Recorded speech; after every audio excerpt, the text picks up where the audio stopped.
ঠিক আছে, তোমরা আগে আমাকে একটা ম্যাথ করে দিবা, মনে আছে কিনা জিনিসপত্রগুলা। আমি ম্যাথ গুলো পুরাগুলো লিখবো না, আমি মুখে বলবো। ম্যাথ গুলো আর কি করার চেষ্টা করি, মানে ওগুলো লিখতে গেলে সমস্যা। তো এর আগের দিন বোধহয় এটা দিছিলাম, ইয়ে করছিল বোধহয়, তো আরেকবার দিই। তোমার কাছে এই কয়টা সংখ্যা দিছি আমি? 6টা, তাই না? এই 6টা অঙ্ক দিছি। তো এই 6টা অঙ্ক ব্যবহার করে 3 অঙ্ক বিশিষ্ট একটা সংখ্যা গঠন করতে হবে। তো 3 অঙ্ক বিশিষ্ট কতগুলো সংখ্যা গঠন করতে পারো? এটা হচ্ছে তোমার প্রশ্ন। ওই 6টা অঙ্ক দিয়ে 3 অঙ্ক বিশিষ্ট কতগুলি সংখ্যা গঠন করা যাবে? কি হবে উত্তরটা?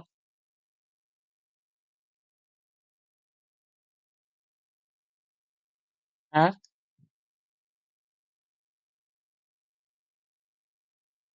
আচ্ছা ঠিক আছে। যাও, যাও, যাও, যাও।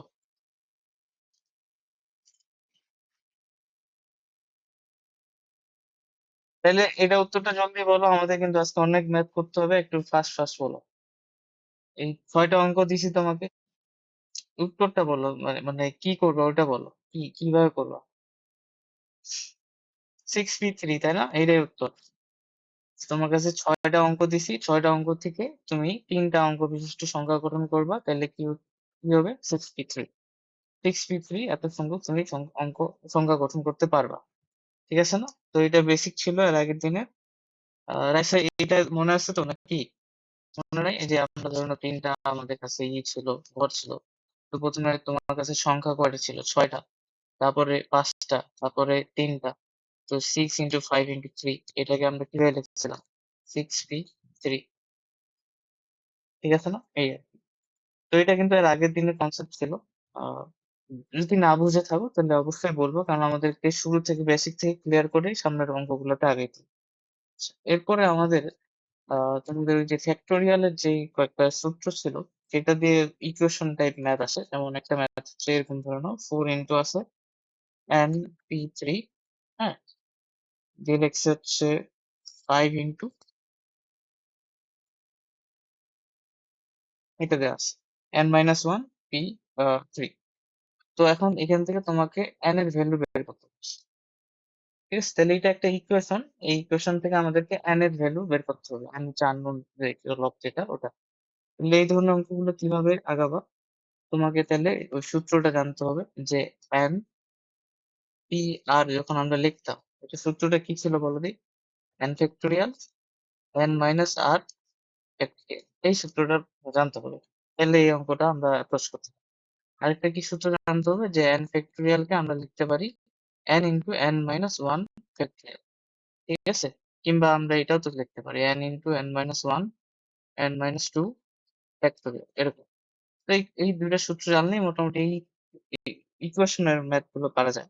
তো যেমন এটা অঙ্ক আমি করি, 4 লিখলাম, np3 এটাকে লেখা যায় n ফ্যাক্টোরিয়াল n-3 ফ্যাক্টোরিয়াল। তারপর এই পাশে 5 n-1 আর p3 আছে, তাহলে এটাকে কি লেখা যায়? এটাকে n-1 টাকে মনে মনে n এর মতো চিন্তা করো, তাহলে n-1 ফ্যাক্টোরিয়াল। তারপর কি n-1 -3 ফ্যাক্টোরিয়াল। ঠিক আছে, সূত্র ফেলা হয়েছে খালি। এরপরে 4 × n ফ্যাক্টোরিয়াল লিখলাম, n-3 ফ্যাক্টোরিয়াল লিখলাম।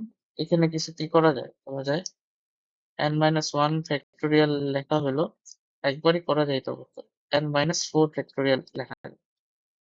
তো এখন দেখো, এখান থেকে আমরা কি লিখতে পারি? 4 × n ফ্যাক্টোরিয়াল। আর এটাকে কি লেখা যায়? n-3 n-4 factorial 5 × n-1 factorial n-4 factorial. তো এখন দেখো কাটাকাটি যায়, এটা এটা কাটাকাটি যাচ্ছে, তাই না? ফ্যাক্টোরিয়াল গুলো কাটাকাটি, তাহলে পড়ে থাকতেছে কি 4n-n-3 × 5। তাহলে এখন যদি এটা করো 4n 5n পাশে 15, তাহলে n এর ভ্যালু কত আসবে? 15। বুঝতে পারছো? তাহলে এইভাবে তুমি সলভটা করতে পারো। হ্যাঁ, কোনো লাইন কি বুঝা বুঝা পাওনি এরকম আছে?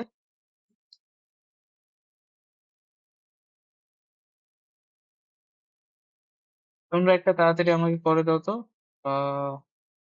এটা করো।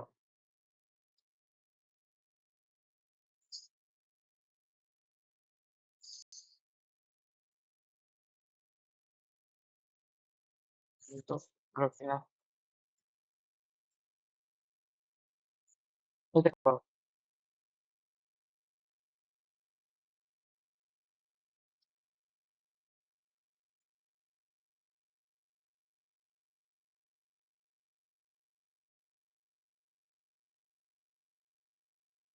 কি আছে? এন এই দুটোর অনুপাত, মানে তার মানে এই দুটো ভাগফল, এটা দেওয়া আছে তোমার কাছে। এখান থেকে এন এর ভ্যালুটা বের করতে হবে। করো তো, ট্রাই করে দেখো পারো কিনা।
অন্য বোর্ড কি দেখা যায় না?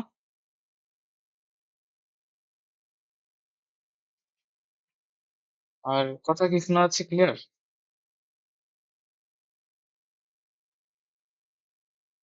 একটু সমস্যা হলো তো একটু। ঠিক আছে, অঙ্কটা সলভ করো তো। হচ্ছে কি?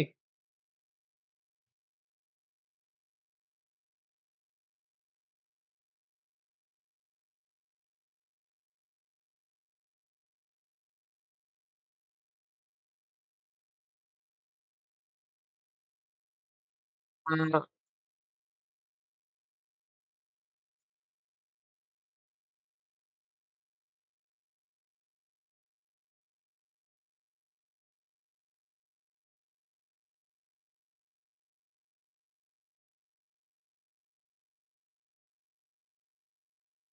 আচ্ছা, এবার কি ঠিক হয়েছে?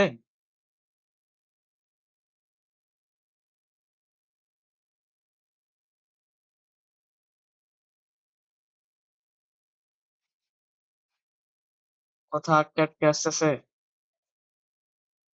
আচ্ছা,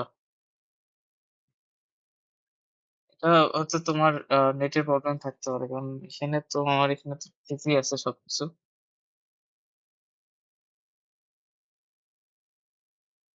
আর নাহলে রেকর্ড ক্লাস দেখে নিও আর কি। আচ্ছা অর্ণব, করতেছো? দেখো আমরা তাহলে যেটা করলাম, সূত্র ফেলছে আর কি। সূত্র ফেলার পর তো এখানে কাটাকাটি যায়, দেখো কাটি যাচ্ছে, গেল গা। আলটিমেটলি কি লেখা যায়? 12/5 n square plus n, n square minus 11 plus 6।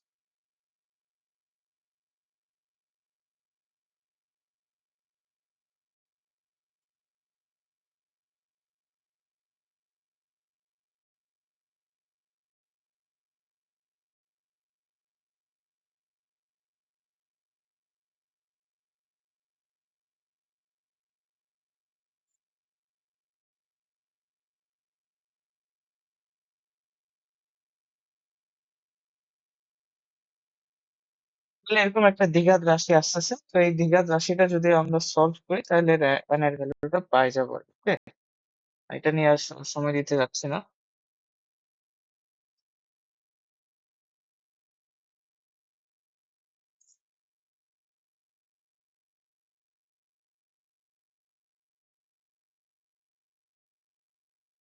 তো n এর ভ্যালু এখানে 8 আসার কথা, 8 আসে। ঠিক আছে, তো তোমরা একটু সলভটা দেখে নিও। আমি এখানে করছি, সূত্র আমি ওটাই ইউজ করছি যে n p r মানে হলো n factorial divided by n minus 1 factorial এটা।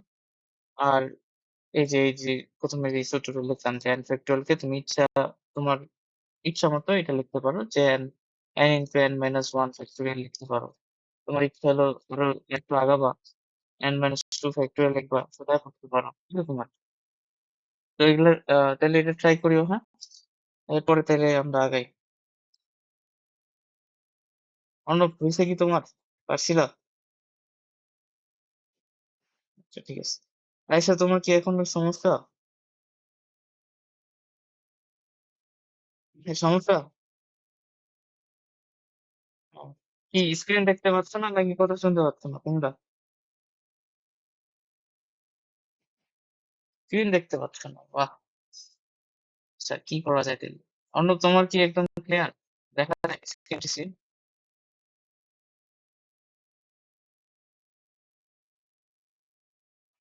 আচ্ছা, তাহলে আয়শা, একটু তোমার বোধহয় সমস্যা, নেটের সমস্যা এখন। দেখো যদি করতে পারো করো, নাহলে পরে করে নিও, সমস্যা নেই। থাকলে ভালো হয়, না সমস্যা থাকলে তো কিছু করার নাই। আচ্ছা, তাহলে আরেকটা আমি হোমওয়ার্ক দিয়ে দিচ্ছি। এটা অবশ্যই এইচডব্লিউ থাকলো, এটা বাসায় করবা। হ্যাঁ,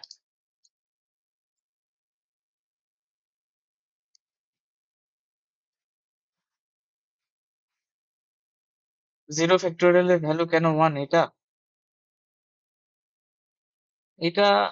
এটা অনেক ব্যাখ্যা আছে, তুমি ইউটিউবে দেখে দেখে নিও যে why zero factorial is one. অনেক সুন্দর সুন্দর ব্যাখ্যা পাই যাবা, আমার চেয়ে ভালো ব্যাখ্যা দিয়ে দিবে অনেক। ওটা একটু ইউটিউবে দেখে নিও। যেমন ওই যে আরেকটা কি জানি থাকে, ওয়ান টু দি পাওয়ার, কি জানি একটা ছিল, ফ্যাক্টোরিয়ালের না, ওটা বোধহয় পাওয়ারের ছিল একটা। যাই হোক, এগুলো সুন্দর ব্যাখ্যা আছে। ওই ব্যাখ্যাগুলা, এটা কি এর আগের অঙ্কটা? ফাইভ, না এটা একটু আলাদা। 5:2 হলে ওটা একটু ইউটিউবে দেখে নিও। n এর মান কত, এটা তুমি বাসায় ট্রাই করবা। এখানে তোমার n এর যে ভ্যালু, এটা কত যে আছে আল্লাহ জানে। যাই হোক, এটা তুমি এইচডব্লিউ থাকলো, হ্যাঁ। তাহলে আজকে ক্লাসে অনেকগুলো এইচডব্লিউ আমি দিব, এগুলা কিন্তু সবগুলা করে আমাকে পাঠাইতে হবে, ঠিক আছে? তাহলে এরপরে আমরা আগাই। আচ্ছা, তাহলে এইটা একটু আমাকে বলো তো, এটা কিভাবে করবা?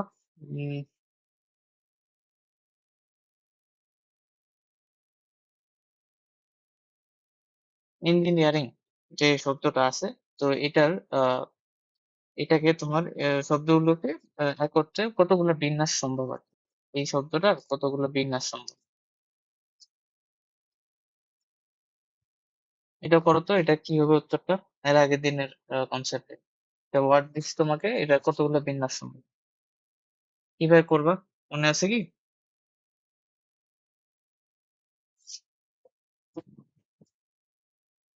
ইঞ্জিনিয়ারিং শব্দটিতে বিন্যাস সংখ্যা কত হইতে পারে, কতগুলো? কিভাবে করে? কিভাবে করে প্রথমে আমাদেরকে দেখতে হবে কতগুলা কি আছে। অঙ্ক আছে বা কতগুলো অক্ষর আছে, কয়টা অক্ষর আছে? 1 2 3 4 5 6 7 8 9 10 11, 11টা অক্ষর আছে। তাহলে আমরা 11 ফ্যাক্টোরিয়াল আকারে এটাকে বিন্যাস করতে পারি। কিন্তু আবার কি করতে হয়, এখানে রিপিট কয়টা আছে ওটা খেয়াল রাখতে হয়। তাহলে দেখো এখানে আছে 2 বার, তারপর আর কি রিপিট আছে, এন আছে 2 বার, আই আছে 2 বার, জি আছে 2 বার, তাই না? তাহলে আমাদেরকে 2 ফ্যাক্টোরিয়াল যতগুলো রিপিট আছে ওগুলা দিয়ে গুণ করতে হবে। 2 ফ্যাক্টোরিয়াল i এর জন্য একটা, জি এর জন্য একটা, আর একটা ই এর জন্য একটা, এন এর জন্য আরেকটা। এটা হচ্ছে আমাদের উত্তর। ঠিক আছে? মনে পড়ছে তো নাকি?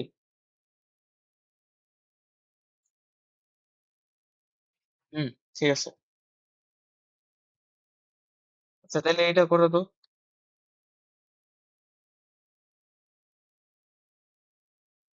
এটা তো শুধু শুরু, কারণ এরপরে আমাদের আরো অনেক দূর আগাইতে হবে, তো এইগুলা যাতে ক্লিয়ার থাকে।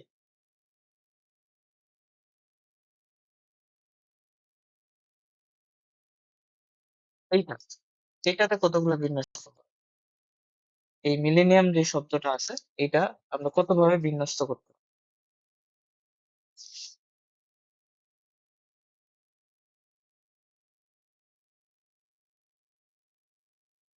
এটা উত্তরটা বলো তো জলদি।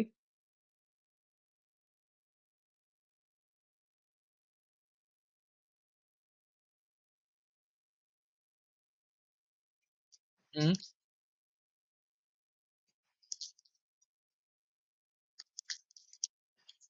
একটা না, তার মানে দেখো এন আছে 2 বার, আই আছে 2 বার, এম আছে 2 বার, এল আছে 2 বার, তো 4।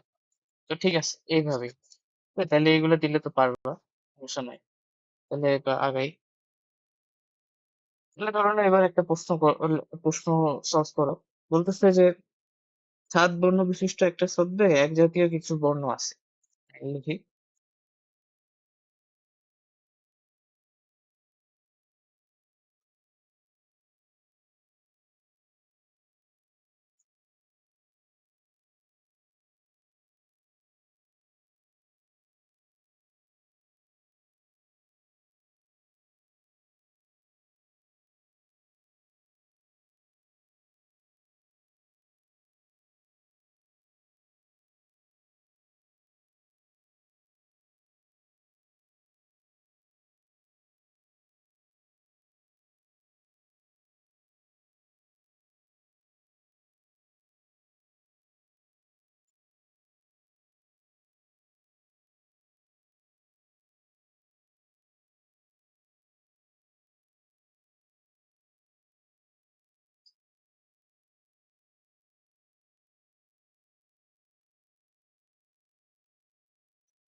ঠিক আছে, তাহলে প্রশ্নটা আমি বলে দিচ্ছি।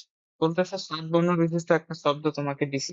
হ্যাঁ, কল্পনা করো একটা 7 বর্ণ বিশিষ্ট একটা শব্দ আছে, ওই শব্দের মধ্যে কিছু বর্ণ আছে সেম টাইপ, মানে ধরে নাও রিপিট আছে, ওইটাই বলছে রিপিট আছে, এক জাতীয় কিছু বর্ণ আছে আর বাকিগুলো ভিন্ন। এখন ওই 7 বর্ণ বিশিষ্ট শব্দটাকে তুমি যদি বিন্যাস করো, তাহলে তুমি 25টা 20টা বিন্যাস পাবা। ওইটা বলে দিছে বিন্যাস সংখ্যা হয় 25 20টা। তাহলে এক জাতীয় বর্ণ আসলে কতগুলো ছিল, এটা হচ্ছে প্রশ্ন। তাহলে ট্রাই করবো কিভাবে করে, নাকি করে দিব?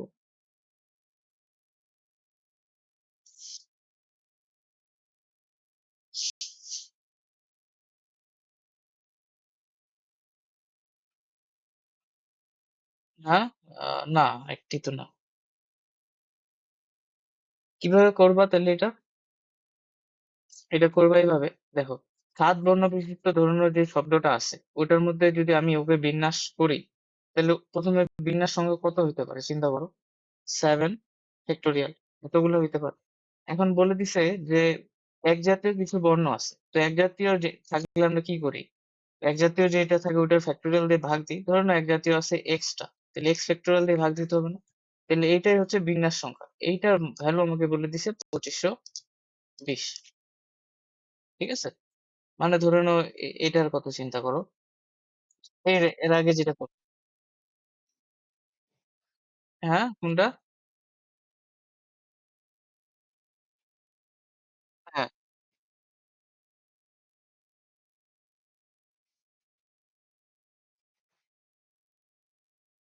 হ্যাঁ, হ্যাঁ, হ্যাঁ। ফ্যাক্টরাল ধরলাম কারণ হচ্ছে এক জাতীয় কিছু বর্ণ আছে। ধরুন এক জাতীয় আছে কিছু বর্ণ বলতে আই আছে ২ বার।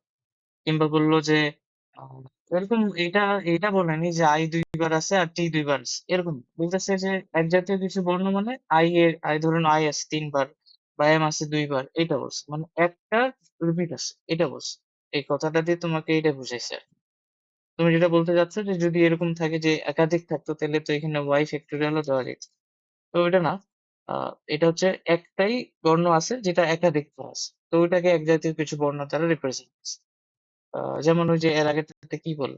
যে মিলেনিয়ামের মিলেনিয়াম বাদ দাও। আমরা অন্য আরেকটা সংখ্যা নেই যেটাতে ২ বার আছে। ধরে নাও কি আছে? কোনটা হতে পারে? উম আ কি আছে? ধরে নাও এটা একটা শুধু সংখ্যা। তো এই শব্দটাতে তোমার এক জাতীয় বর্ণ টি আছে ২ টা। তো এইটা হচ্ছে আমরা এক্স ধরে নাও এই টি কয়বার আছে ওইটা আমি এক্স দ্বারা রিপ্রেজেন্ট করলাম। তাহলে এটার ইয়াটা কিভাবে হবে? ১, ২, ৩, ৪, ৫ 5 factorial divided by x factorial. এখন টি কতবার ছিল জানি না। এজন্য এক্স ফ্যাক্টোরিয়াল দিয়ে ভাগ দিছি। এখন এটার যে বিন্যাস এটা বের করলেই হয়ে যাচ্ছে। বুঝতে পারছো? তো এজন্য আমরা ধরে নিলাম যে এক জাতীয় যে বর্ণগুলো আছে ওগুলো আছে এক্স এক্স এক্স পাস। তো আমরা এজন্য এক্স ফ্যাক্টোরিয়াল দিয়ে ভাগ দিলাম। তাহলে এখান থেকে আমরা এক্স এর ভ্যালুটা বের করে ফেলবো। বুঝাতে পারছি জিনিসটা? হুম, ইয়েস। আচ্ছা এবার হচ্ছে আমরা কোনটা করি? ধরো না এবার আমরা যেটা করব যে একটু কনসেপ্ট সেটা হচ্ছে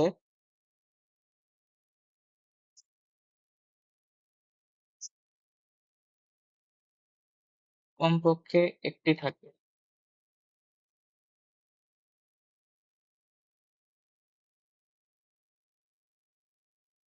কমপক্ষে একটি থাকবে। মানে তোমার যে বিন্যাসটা আছে সেখানে কিছু একটা তোমাকে বলছে বা কোনো একটা বৈশিষ্ট্য থাকবে যেটা তোমাকে থাকতেই হবে। মানে একটা হলেও থাকতে প্রেজেন্ট থাকতে হবে তোমার বিন্যাসে। তো একটা জিনিসের তো বিন্যাস অনেক হতে পারে। তো এমন বিন্যাসগুলাই নিবো যেখানে ওই জিনিসটা একটা অঙ্ক করলে পুরো জিনিসটা ক্লিয়ার হবে। ওই জিনিসটা থাকতেই হবে। একটা হলেও থাকতে হবে। ঠিক আছে? তাহলে ধরে নাও এই জিনিসটা বোঝার জন্য আমরা একটা অঙ্ক করি। তাহলে এটা বুঝতে পারবো। এরকম তোমাকে বলছে ২, ৩, ৫, ৭, ৮, ৯ অঙ্কগুলি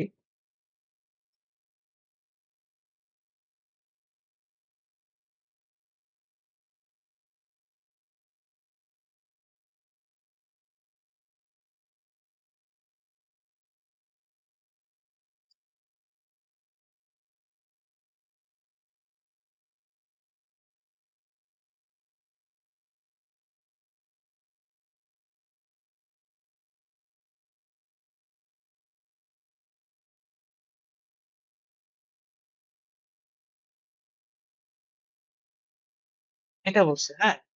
তো এটা তো খুব ইজি। একদম শুরুতে যে অঙ্কটা আমরা করছিলাম আজকে সেটাই। যে কিছু অঙ্ক দিছে, সেই অঙ্কগুলো থেকে ৩ অঙ্ক বিশিষ্ট একটা সংখ্যা গঠন করতে বলছে। সো কতগুলো সংখ্যা আমরা ওরকম বানাইতে এটা ইজি। কিন্তু এখানে একটা শর্ত বলে দিছে এবার যে যেখানে মানে তুমি যে সংখ্যাটা বানাবা ৩ অঙ্ক বিশিষ্ট যেখানে কি কমপক্ষে একটি জোড় অঙ্ক থাকবে।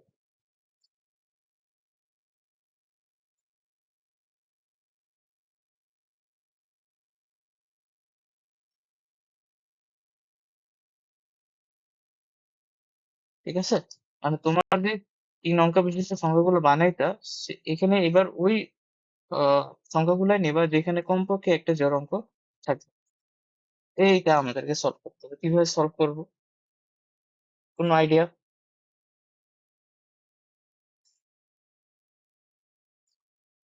তো এটা আমরা এভাবে সলভ করতে পারি। দেখো, যে আমরা ধরে নাও কি করব, প্রথমে আগে দেখো তোমার এখানে যে অঙ্কগুলো দিছে সেখানে জোড় কে কে আছে, মানে জোড় অঙ্কগুলো কারা কারা। জোড় অঙ্কগুলো হচ্ছে তোমার হচ্ছে 2 আর 8, 2 আর 8, ঠিক আছে। তো এখন তুমি এটা করতে পারতা, কি করতে পারতা, যে তোমাকে যেহেতু বলছে কমপক্ষে একটি জোড় অঙ্ক থাকবে, তো আমি একটা কাজ করব, যে জোড় অঙ্কগুলা দিয়ে আমি 3 অঙ্কের এক সংখ্যা গঠন করব, ওগুলা হচ্ছে আমার উত্তর। কিন্তু তোমার জোড় অঙ্কই দেয়া আছে এখানে শুধুমাত্র 2টা, 2 আর 8। 2 আর 8 দিয়ে তো তুমি 3 অঙ্কের সংখ্যা বানাইতে পারবে। তাহলে এটা সলভটা আমরা একটু অন্যভাবে বলবো, যে আহ, আমরা হচ্ছে এটা পূরক জিনিসটা দিয়ে আমরা এটা সলভ করার চেষ্টা করবো, যে পূরকের ব্যাপারটা। পূরক মানে কি, যে তোমার কি মানে ব্যাপারটা হলো এরকম, যে আমরা এইভাবে করবো, যে এই যতটা অঙ্ক দেওয়া আছে, যতগুলাই অঙ্ক দেওয়া আছে, সেগুলা দিয়ে কতগুলা বিজোড় অঙ্ক বিশিষ্ট সংখ্যা গঠন করা যায়, শুধু বিজোড় অঙ্ক বিশিষ্ট সংখ্যা গঠন করা যায়, ওইটা আমরা মানে বের করবো। 3 অঙ্কের কতগুলা বিজোড় অঙ্ক, বিজোড় সংখ্যা বিশিষ্ট সং- আহ, বিজোড় অঙ্ক বিশিষ্ট সংখ্যা গঠন করা যায়। তাহলে মোট বিন্যাস থেকে যদি আমরা বিজোড়, শুধু বিজোড় যেখানে আছে ওইটা বাদ দিয়ে দিই, তাহলে ওই সংখ্যাগুলো পাওয়া যাবে যেখানে একটা অ্যাটলিস্ট জোড় থাকবে। বুঝতে পারছি কি? মানে আমাকে যে অঙ্কগুলা দিছে, সেই অঙ্কগুলা দিয়ে আমরা কতগুলা 3 অঙ্ক বিশিষ্ট সংখ্যা গঠন করতে পারবো সেটা তো আমরা বের করতে পারবো। সবগুলা বিন্যাসে আমরা বের করতে পারবো, সেটা আমরা জানি। তো আমরা এবার কি করব, আমাদের যে অঙ্কগুলো দেয়া আছে সেই অঙ্কগুলো দিয়ে শুধুমাত্র বিজোড় অঙ্ক বিশিষ্ট সংখ্যা কতগুলো গঠন করা যায় সেটা বের করবো। তাহলে মোট বিন্যাস থেকে যদি আমি বিজোড় অঙ্ক বিশিষ্ট সংখ্যাগুলো বিয়োগ দিয়ে দিই, তাহলে ওই সংখ্যাগুলো পাওয়া যাবে যেখানে একটা হলেও জোড় থাকবে, থাকবে না? যেহেতু আমি বিজোড় গুলা এলিমিনেট করে দিচ্ছি, তার মানে আমি যেই সংখ্যাগুলো এখন পাবো মোট বিন্যাস থেকে বিয়োগ করার পর, সেগুলোতে অবশ্যই একটা জোড় থাকবে। তো এইটা আমরা এই আইডিয়াটা কাজে লাগাতে চাচ্ছি, তাহলে আমাদের অ্যান্সারটা হবে। তো প্রথমে আমাদের কাজ হচ্ছে মোট কতগুলো বিন্যাস হইতে পারে, মানে এই এই এই অঙ্কগুলো যেগুলো গিভেন দেওয়া আছে সেগুলো দিয়ে কতগুলো আমরা 3 অঙ্ক বিশিষ্ট সংখ্যা গঠন করতে পারি। তাহলে মোট বিন্যাস সংখ্যা আমরা লিখলাম, যে মোট বিন্যাস সংখ্যা,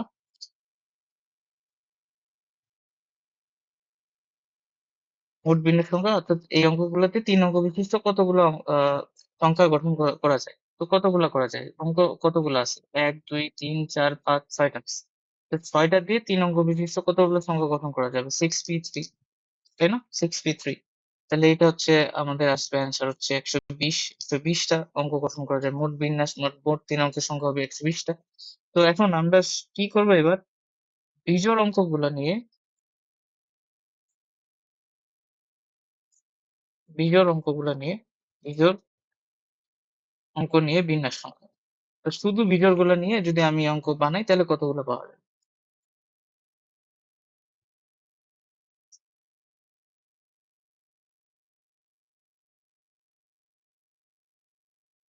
কতগুলো হবে? এখন বিজোড় আছে কতগুলো, আমরা শুধু বিজোড় গুলো দেবা, তাহলে বিজোড় হচ্ছে 3।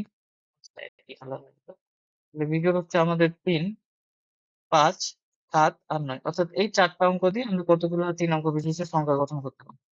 তাহলে 3, 5, 7, 8 আর 9 নিয়ে আমরা কয়টা অঙ্ক আছে, 1 2 3 4, 4টা 3 অঙ্ক বিশিষ্ট সংখ্যা বানাবো, তাহলে 4p3 এতগুলো বানানো যাবে। তাহলে এটা আমরা জানি, এটা আসতেছে 20। তাইলে কমপক্ষে একটা জোড় থাকবে এরকম সংখ্যা কত হবে, এই মোট 120 থেকে 24টা বিয়োগ দিলেই হয়ে যাচ্ছে। কারণ এই 24টাতে শুধুই বিজোড় আছে, আর এই 120টাতে সবাই আছে। তাহলে এই 120 থেকে এই 24টা বিয়োগ দিলে তো আমার কমপক্ষে একটা জোড় অঙ্ক বিশিষ্ট সংখ্যা পাওয়া যাবে। বুঝতে পারছো?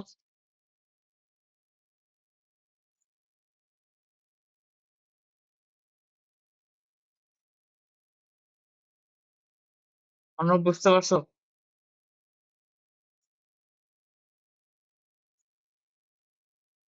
ঠিক আছে, তাহলে এটা করে দিই, এটা সলভ করো। একটা দিই, তোমার হচ্ছে এটা দেওয়া আছে।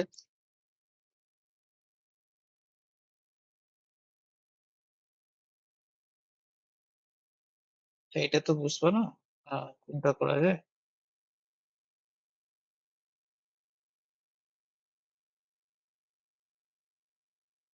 এ বি সি ডি ই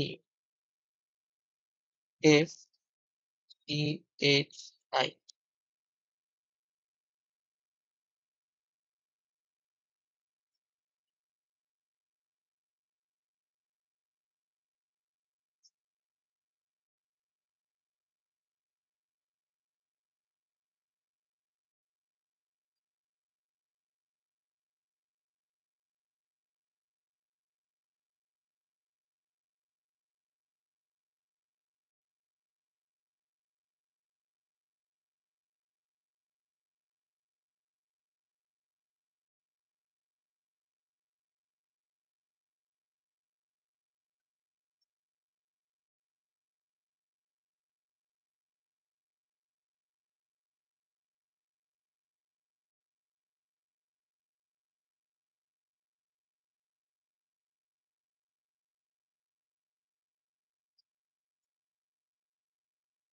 সেইটা বলছে। তো এখন এখানে খালি একটা জিনিস আমি বলে দিই, তারপর বাকি অঙ্ক তোমরা একটু ট্রাই করো। স্বরবর্ণ আসলে কি বোঝাচ্ছে? স্বরবর্ণ বলতে আমাদের ওই যে যেগুলো ভাওয়েল, আমাদের যে ইংরেজি বর্ণমালায় যে ভাওয়েল গুলো, ওগুলোকে আমরা স্বরবর্ণ বলবো, আর কনসোনেন্ট যেগুলো থাকে এগুলোকে আমরা বলি ব্যঞ্জন বর্ণ। তো এখানে ভাওয়েল আসলে এ, ই, আই, ও আর কি ইউ, তাই না? এগুলোই তো আমাদের vowel. A, E, I, O, U, পাঁচটা ভাওয়েল থাকে ইংরেজি অ্যালফাবেটে। তো এইগুলোকে আমরা বলতেছি স্বরবর্ণ। ঠিক আছে? তো এখানে হয়তো সবগুলো নাই, কি আছে? যাই হোক, এখানে সবগুলো নাই। তো বলতেছে যে তোমার যে বিন্যাসগুলো তুমি করবা, মানে কি অ্যান্সার? আমি জানি না অ্যান্সার হচ্ছে, আমি কি বলে, দেখতে হবে আমাকে করে। কি করছো তাহলে বললে, কিভাবে করছো তাহলে বললে হচ্ছে।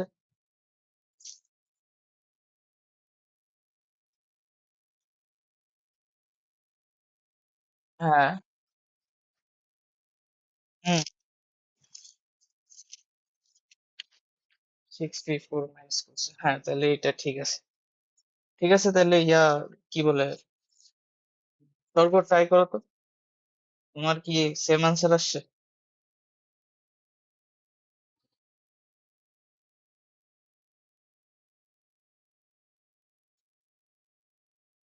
আচ্ছা, তাহলে আমি সলভ করি।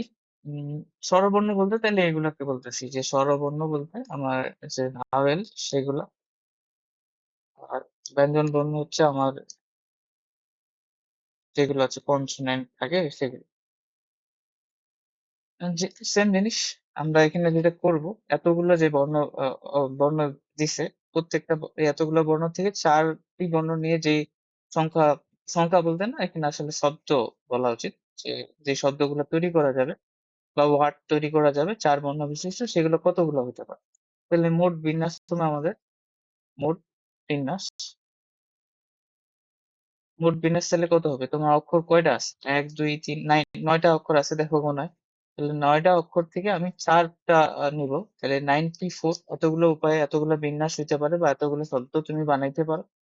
তো এখন তোমাকে শুধু বলছে যে যে এমন বিন্যাস গুলো বাইর করো যেখানে কমপক্ষে একটা স্বরবর্ণ থাকে। তাহলে আমি একটা কাজ করি, যেখানে শুধু ব্যঞ্জন বর্ণ নিয়ে যে শব্দগুলো আছে সেগুলো বের করি। শুধু ব্যঞ্জন বর্ণ থাকবে। তাহলে শুধু ব্যঞ্জন বর্ণ নিয়ে বিন্যাস যেটা আসবে, সেটা কি আসবে? এখন ব্যঞ্জন বর্ণ আছে কয়টা এটা দেখতে হবে। যে শুধু ব্যঞ্জন বর্ণ, তাহলে ব্যঞ্জন বর্ণ হচ্ছে আমাদের বি, সি, ডি, আর কি আছে, এফ, জি, এইচ, তাই না? এগুলো তাহলে ব্যঞ্জন বর্ণ আছেই ছয়টা। তাহলে এই ছয়টা দিয়ে আমরা চার বর্ণ বিশিষ্ট কতগুলো বানাইতে পারি? 4p4। এই তো কতগুলো। তাহলে এখন এইটা থেকে, মোট বিন্যাস থেকে শুধু ব্যঞ্জন গুলো বাদ দিলেই তো আমরা ওই বিন্যাস গুলো পাবো যেখানে কমপক্ষে একটা স্বরবর্ণ থাকে। তাহলে কমপক্ষে একটা স্বরবর্ণ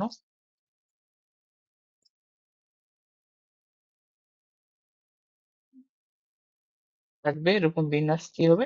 এটা থেকে এটা বিয়োগ করলে হবে। 94 থেকে মোট বিন্যাস থেকে এই শুধু ব্যঞ্জন বর্ণ বিশিষ্ট যে শব্দগুলো আছে সেগুলো বিয়োগ করে দিলেই হয়ে যাচ্ছে। বুঝতে পারছো স্বর্গ? ঠিক আছে, তাহলে আরেকটা করো তো। এটা পুরোটাই না লিখি, আমি শর্টকাটে লিখি। কম্পিউটার যে শব্দটা আছে, এই শব্দের অক্ষরগুলো থেকে তিনটি করে নিবা। কয়টা করে নিবা? তিনটি করে। তুমি কি করবা? অক্ষর নিবা, তিনটি করে অক্ষর নিয়ে, অক্ষর নিয়ে শব্দ, শব্দ বানাইতে হবে। শর্ত হচ্ছে যে প্রত্যেকটিতে যাতে করে একটি স্বরবর্ণ থাকে,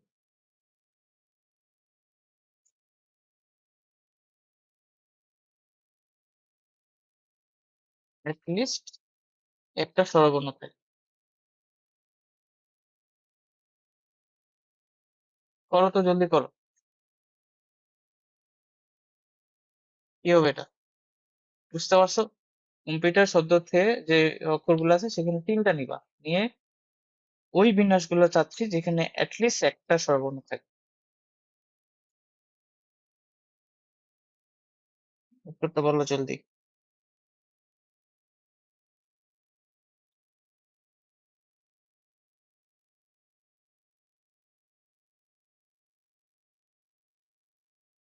হুম, 51 আচ্ছা। ঠিক আছে। একটু ভুল হইছে।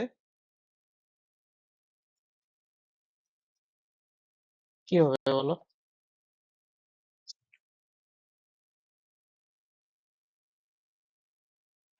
মানে তুমি অ্যান্সার বলিও না। অ্যান্সার আমার কাছে নাই।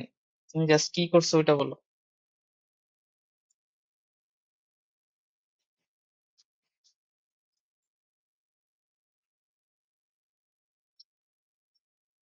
কত?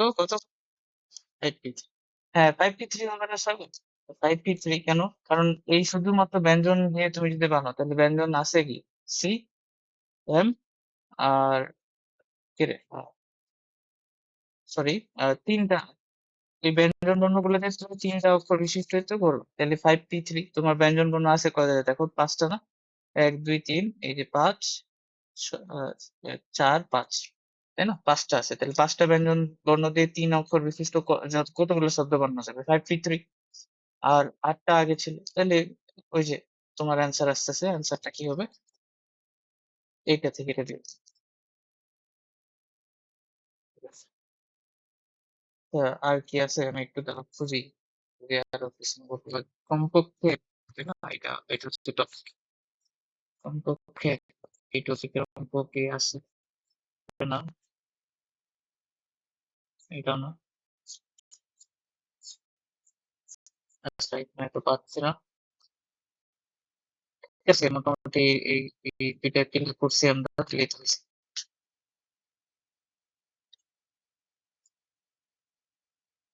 তাহলে এরপরে আমাদের যে টপিকটা, এটা টপিক কি ছিল? কমপক্ষে একটা তোমাকে ইনক্লুড করতে হবে। ওইটা ছিল। এবার আমাদের যে টপিকটা সেটা হচ্ছে আহ এটাকে কি বলে? এটাকে যে একত্রে থাকবে আর কি, তাই না? এটা হচ্ছে গ্রুপিং।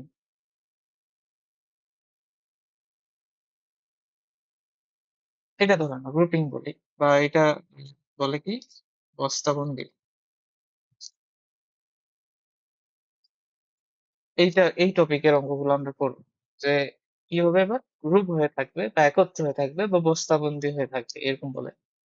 তাহলে এটা কি বলতেছে, যে এবার ধরে নাও তোমাকে আসলে একটা ম্যাথ দিলে এটা তুমি বুঝতে পারবা যে এটা আসলে কি বোঝাচ্ছে।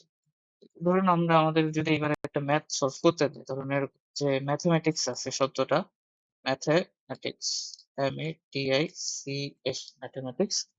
ম্যাথমেটিক্স শব্দটিতে বর্ণগুলিকে কত প্রকারে সাজানো যাবে? হ্যাঁ, শব্দটিতে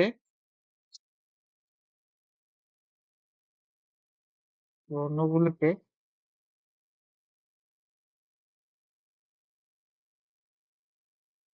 কত প্রকারে সাজানো যায়। এই এটা যদি তোমার প্রশ্ন থাকতো তাহলে তো তুমি ইজিলি পারতে, তাই না? এটা কি ওই যে আমরা প্রথমে যেটা সূত্র করে আসছি, কোনটা সূত্র? যে যতগুলা আছে n ফ্যাক্টরিয়াল ডিভাইডেড বাই যতগুলা রিপিট থাকবে ওটা ভাগ দিলে হয়ে যাচ্ছে। এই সূত্র দিয়ে করা যায়। এখন তোমাকে এখানে একটা শর্ত বলে দিচ্ছে এক্সট্রা, যে ম্যাথমেটিক্স শব্দটিতে বর্ণগুলি কত প্রকারে সাজানো যায় যেন স্বরবর্ণগুলি একত্রে থাকে, যেন স্বরবর্ণগুলি একত্রে থাকে।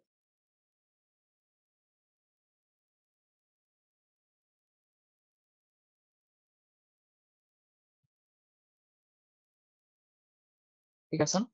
স্বরবর্ণগুলি একত্রে থাকে। তাহলে এইটাই হচ্ছে এই যে লাস্টের যে তোমাকে শর্তটা দিয়ে দিছে, এটাই আসলে তোমার ওই গ্রুপিং এর আন্ডারে পড়ে যাচ্ছে, বা বস্তাবন্দি যে অঙ্কগুলো আমরা করব মানে এই টাইপের সেই টাইপটাতে পড়ে যাচ্ছে। তোমাকে বলছে যে স্বরবর্ণগুলিকে একত্রে রেখে এমন বিন্যাস, কিছু এমনও তো বিন্যাস পাবা যেখানে তোমার দেখবা যে স্বরবর্ণগুলো সবাই একসাথে আছে। তো ওই বিন্যাসগুলাই তোমাকে চাইছে, সবগুলো বিন্যাস চায়নি। তো এখন কিভাবে করবা এটা? তো এই অঙ্কটা করার জন্য আমরা ধরে নাও একটা উদাহরণ নিই। এরকম কিরকম উদাহরণ? উম ধরে নাও এটাই করি নাকি? ম্যাথমেটিক্স সাবজেক্ট, তাহলে এখানে দেখো তো এখানে স্বরবর্ণগুলো কে আছে ম্যাথমেটিক্স এর শব্দটাতে?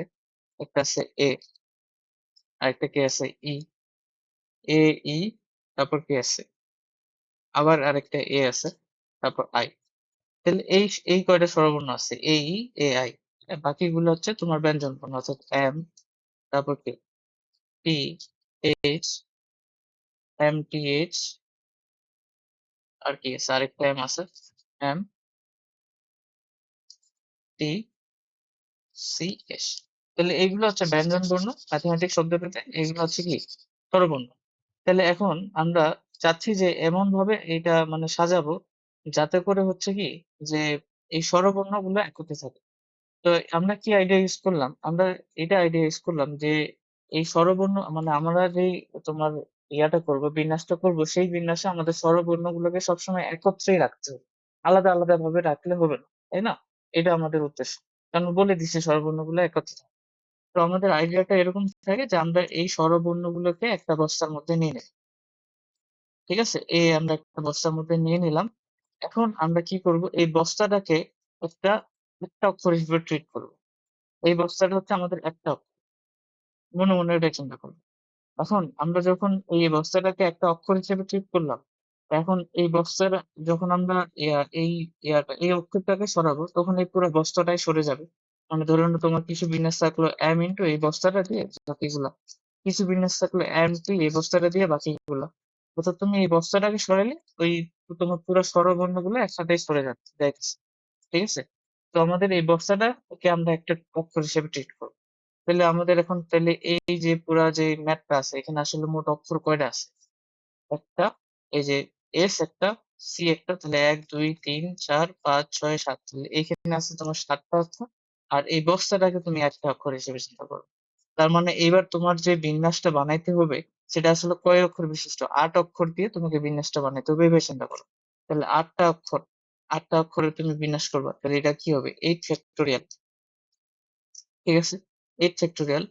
এখন এই ফ্যাক্টোরিয়াল ঠিক আছে, এখন আবার এটা ভুললে হবে না যে আমাদের এখানে তো কিছু রিপিটও আছে। মানে দেখো এটা তো একটা অক্ষর, বস্তাটা তো একটা অক্ষর, এটা তো রিপিট না, এটা থাক। এখানে দেখো এম আছে না, রিপিট আছে না, এম আছে রিপিট আছে, 2 ফ্যাক্টোরিয়াল দিলাম। তারপর আর কেউ রিপিট আছে, টি, টি দুইবার আছে, তাহলে এটাতে কি এরপর আগের আগের মতো যেভাবে তুমি আগে অঙ্ক করতো ঠিক আগের, জাস্ট তোমাকে এটাকে একটা অক্ষর হিসেবে চিন্তা করলাম। তারপর আর কিছু রিপিট আছে? আর রিপিট না, তাহলে এটা আমাদের। তো এখন এই উত্তরটা হইছে, আমাদের একটা জিনিস খালি এখন মিসিং আছে। ওকে, সেটা কি? যে আমরা তো এটা ধরলাম এই বস্তাটাকে একটা অক্ষর দিয়ে, এই ৮ অক্ষর বিশিষ্ট আমরা একটা অক্ষর চিন্তা করে এই সলভ করি। এখন আমাদের আরেকটা জিনিস যেটা মিসিং আছে, বস্তার ভিতরে যারা আছে, বস্তার ভিতরে যারা আছে এদের মধ্যেও তো সাফাল হইতে পারে। একত্রে থাকবে ঠিক আছে, কিন্তু নিজেদের মধ্যে তো ওদের সলভ করতে পারি আমরা। ধরুন এর আগে এর আগে এ বা আইটা আগে নিলাম, তার মানে ভিতরেও একটা বিন্যাস আছে। তো এই ভিতরের বিন্যাসটাও তো হইতে পারে। তো একটা বিন্যাস তো এই বস্তাটাকে নিয়ে বিন্যাস হবে, সেটা ঠিক আছে, সেটা হচ্ছে এই। আরেকটা বিন্যাস কি, যে এই ভিতরের বিন্যাসটা, তাহলে এই ভিতরের বিন্যাসটাও করা লাগবে। তো ভিতরে মোট অক্ষর কয়টা আছে দেখো, ৪টা অক্ষর। তাহলে এই ৪টা অক্ষর একে অপরের মধ্যে যদি বিন্যাস করি তাহলে 4 ফ্যাক্টোরিয়াল। এখন এখানে রিপিট আছে, হ্যাঁ রিপিট আছে, তাহলে একটু ফ্যাক্টরিয়াল দিয়ে ভাগ দিতে হবে, এই দুইটা আছে। এখন এই দুইটা বিন্যাসকে কি করা লাগবে বলো তো? গুণ করা। কারণ কি, যে এইটা দুইটা কাজ মিলে মানে আলটিমেটলি এখানে তোমার ভিতরের কাজটা এবং বাইরের কাজটা এই দুইটা মিলে তো তোমার পুরা কাজটা হচ্ছে, তাই না?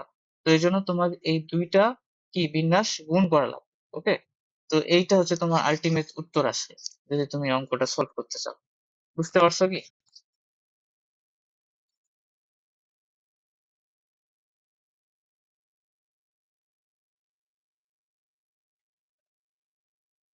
কি ঝামেলা হয়ে গেছে? দেখো গ্রুপিং, আমরা যখন বস্তাবন্দি অঙ্কগুলো করবো, অর্থাৎ কখন বস্তাবন্দি করবো, যখন তোমাকে বলবে যে কোনো একটা মানে কাইন্ড বা কোনো একটা প্রকারভেদ একত্রে থাকে, যেমন এখানে বলছে স্বরবর্ণ গুলোকে একত্রে রাখতে। তো আমরা কি করলাম, স্বরবর্ণ গুলোকে একত্রে রাখতে, ঠিক আছে, একটা বস্তার মধ্যে ভর্তি করে নিয়ে নিলাম। এখন এই বস্তাটাকে আমরা একটা অক্ষর হিসেবে চিন্তা করবো। একটা অক্ষর হিসেবে চিন্তা করলে আমাদের এখানে ম্যাথমেটিক্স শব্দ দিতে তাহলে মোট অক্ষর তাহলে কতগুলো হবে? পাশে ব্যঞ্জনবর্ণ ৭টা আর এই বস্তাটা একটা। তাহলে এই ৮ অক্ষর বিশিষ্ট এই ইয়াটা মানে শব্দটা আমাকে বিন্যাস করতে হবে। তাহলে ওটা 8 factorial by 2 factorial by 2 factorial এটা করলেই হয়ে যাচ্ছে। এরপরে বস্তার ভিতরে যেই অক্ষরগুলো আছে সেগুলো তো নিজের মধ্যে সাফল হতে পারে। তো সেখানে আরেকটা বিন্যাস থাকবে। ওই বিন্যাসটা বের করে এই ২ টা বিন্যাস যদি গুণ করো তাহলে তোমার কাঙ্ক্ষিত উত্তরটা তুমি পেয়ে যাবে। সিম্পল হিসাব। তো তুমি কি করবে? সবগুলাকে একত্র করে দিবা, বস্তা বানাই দিবে। তারপর ওইটাকে একটা অক্ষর হিসেবে চিন্তা করবে।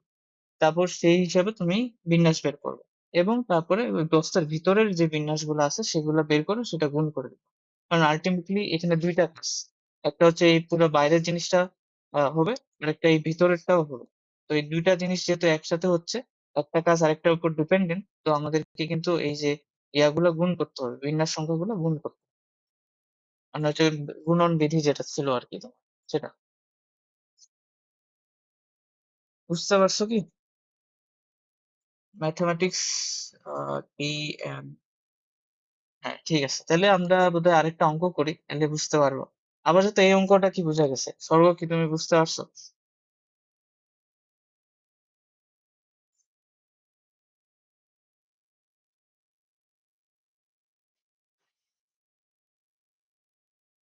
আচ্ছা, তুমি কি বুঝতে পারছো? তুমি বুঝছো? মানে আইডিয়াটা বোঝা যাচ্ছে কিনা? হ্যাঁ, আইডিয়াটা বুঝা পাইতে হবে আর কি, যে কেন কেন এরকম করলাম, ঠিক আছে? দুইটা স্টেপ এখানে হচ্ছে। প্রথম স্টেপটা হচ্ছে আমরা সবগুলাকে একসাথে করলাম, করে ওইটাকে একটা অক্ষর হিসেবে ট্রিট করলাম। তাহলে যখন আমরা এই একটা অক্ষর হিসেবে ট্রিট করবো, যখন এই পুরা বস্তাটাকে নড়াবো, সবাই একসাথে নড়বে, কেউ কিন্তু আলাদা হবে না। তাহলে সেইটা ধরে আমাদের বিন্যাসটা বের করলাম। এখন আমাদের কিন্তু আরেকটা জিনিস ভুললে হবে না, যে ভিতরে বস্তার ভিতরেও তো বিন্যাস হইতে পারে না? ওদের ভিতরে নিজেদের মধ্যে সাফাল হলো, মানে তুমি বস্তাটা নড়াচ্ছ ঠিক আছে, তার ভিতরে আবার ভিতরেও চেঞ্জ হচ্ছে, হইতেই তো পারে। তো ভিতরের বিন্যাসটাও তোমাকে কাউন্ট করতে হবে। ভিতরের বিন্যাসটা তুমি প্রথমে বের করে নিলা 4 ফ্যাক্টোরিয়াল বাই 2 ফ্যাক্টোরিয়াল। এরপরে এই দুইটা বিন্যাস কিন্তু গুণ করতে হবে, কারণ একটা আরেকটার উপর নির্ভরশীল। যেমন আমরা কি করতাম, ওই যে একটা ছিল না, যে এ পয়েন্ট থেকে বি পয়েন্ট থেকে সি পয়েন্টে যাইতাম। তো এইটাকে তিনটা উপায়ে যাওয়া যায়, এখানে দুইটা উপায়ে যাওয়া যায়।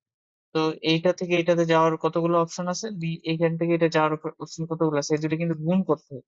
এটাও ঠিক তাই। তোমার কিন্তু এই বস্তার যে ভিতরের বিন্যাসটা, এটা কিন্তু এইটা চেঞ্জ হচ্ছে, আবার এই বাইরেরটাও চেঞ্জ হচ্ছে। তাহলে দুইটা জিনিস একসাথে হচ্ছে, দুইটা কাজ। তাহলে দুইটা কাজ একসাথে হলে ওই দুইটার বিন্যাস কিন্তু গুণ করা। ঠিক আছে? এরকম দেখবা যে আমরা আরো কিছু অঙ্ক দেখবো, যেখানে আমাদেরকে বিন্যাসগুলো কিন্তু গুণ করতে হবে। যেমন এখানে একটা কিন্তু বিন্যাসগুলো গুণ করতে হবে। ওকে? তাহলে আমরা তাহলে এটা রিলেটেড কয়েকটা প্র্যাকটিস করি, তাহলে জিনিসটা হয়তো আরো ক্লিয়ার হবে। হ্যাঁ? তাহলে তোমরা এইটা করো। এটা দেখো, করলেই বুঝতে পারবে। ধরুন ডিজিটাল যে শব্দটা আছে আমাদের, ডিজিটাল সেম আর কি, তোমার হচ্ছে কি বলে আগেরটাই আর কি। যেমন ম্যাথমেটিক্স শব্দটার ক্ষেত্রে আমার যে শর্তগুলো ছিল, এটার ক্ষেত্রে তাই করো দি, ট্রাই করো দি, যে এই ডিজিটাল শব্দটিতে কি কত প্রকারে সাজানো যায় যাতে স্বরবর্ণগুলো একত্রে থাকে।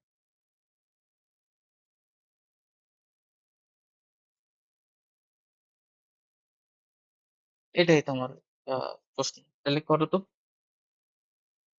জলদি বলো কিভাবে হচ্ছে। প্রথমে আগে দেখো স্বরবর্ণগুলা বের করে নাও, কি কি আছে। আই, আই আর এ, এগুলোকে বস্তাবন্দি করো। বাকি ব্যঞ্জন বর্ণগুলো লেখো, ই, জি, টি, এল।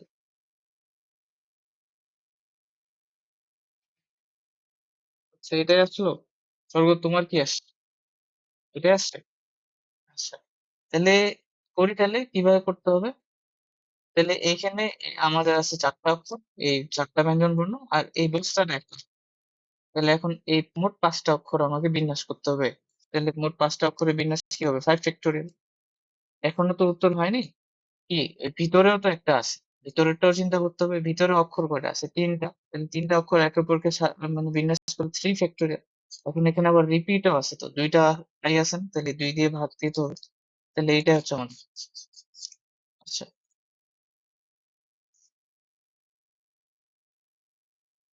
ঠিক আছে, তাহলে এটা করো, প্র্যাকটিস করো। প্র্যাকটিস করলে, যত প্র্যাকটিস করবে ততই ভালো। সেম সেম প্রশ্ন আর কি, টেকনোলজি শব্দ, টেকনোলজি বানানটা কি? ইসি, নো, লজি। ঠিক আছে, তো এইটাই বানান, এটা করো সেম আগেরটাই।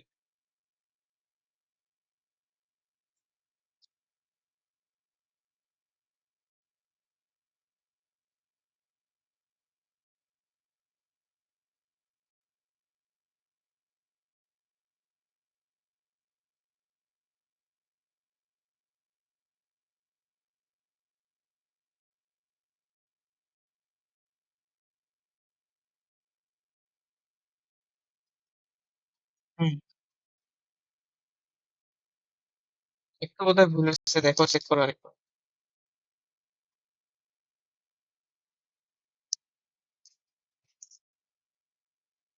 8 ফ্যাক্টর, 8 ফ্যাক্টর কেন? ওই যে তোমাকে বস্তাটা চিন্তা করতে হবে না? বস্তাটাও একটা অক্ষর। তাহলে কি হবে এখানে?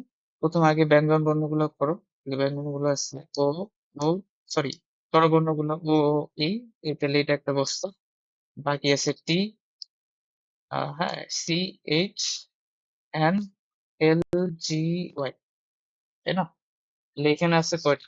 এখানে আছে বোধহয় 7টা, আর এখানে আছে একটা। তাহলে টোটাল 8টা, 8টা বর্ণের তোমাকে বিন্যাস করতে হবে। তাহলে 8 ফ্যাক্টরিয়াল। রিপিট আছে কি কোনো? দেখো তো, রিপিট নাই। রিপিট না থাকলে 8 ফ্যাক্টরিয়াল ইন্টু ভিতরটা আবার ইয়া করতে হবে, ওই বস্তার ভিতরের অংশটা। তাহলে ওটা হবে 3 ফ্যাক্টরিয়াল, 3টা বর্ণ যেহেতু রিপিট যেহেতু আছে 2 ফ্যাক্টরিয়াল। ওকে, আচ্ছা, এখানে এটা লিখলাম যে এখানে কিন্তু এই কথাটা, ওই আগের কথাটা এটার মধ্যে একটু একটু ডিফারেন্ট। এখানে বলছে যে স্বরবর্ণগুলি পাশাপাশি রেখে, আর আগেরটাতে বলা ছিল যেন স্বরবর্ণগুলি একত্রে থাকে। তো একই জিনিস তো, তাই না? পাশাপাশি থাকা আর একত্রে থাকা। তো এই আর কি। তো তোমাকে কিন্তু টাইপটা, অঙ্কটা পড়ে টাইপটা বুঝে নিতে হবে যে কি কি বলছে, সত্যটা বুঝে তোমাকে, যেমন আমরা আরো টাইপের অঙ্ক করবো আস্তে আস্তে, তো ওই টাইপ গুলো আলাদা আলাদা করতে পারতে হবে, তাই না? এরকম। যেমন প্রথমে কি বললাম, কমপক্ষে একটি, আর এবার করতেছি কি গ্রুপিং।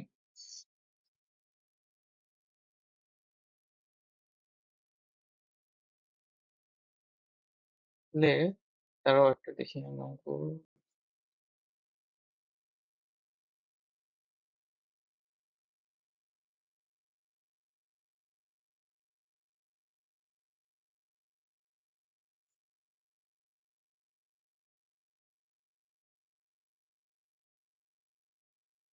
যদি করো জলদি। এক্সামিনেশন শব্দটির ব্যঞ্জন বর্ণগুলিকে একত্রে না রেখে কত রকমে সাজানো যায়?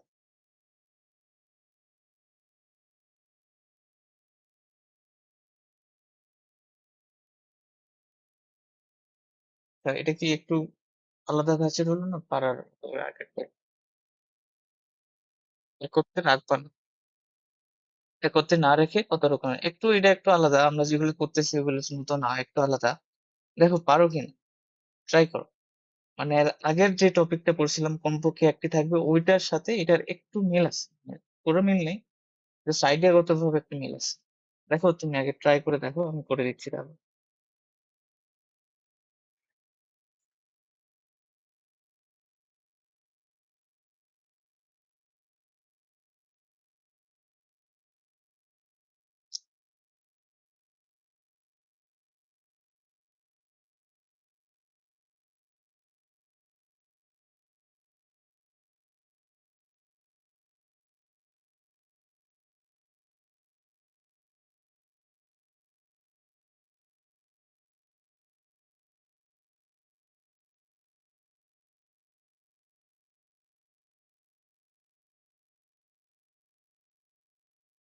এরে পারলা?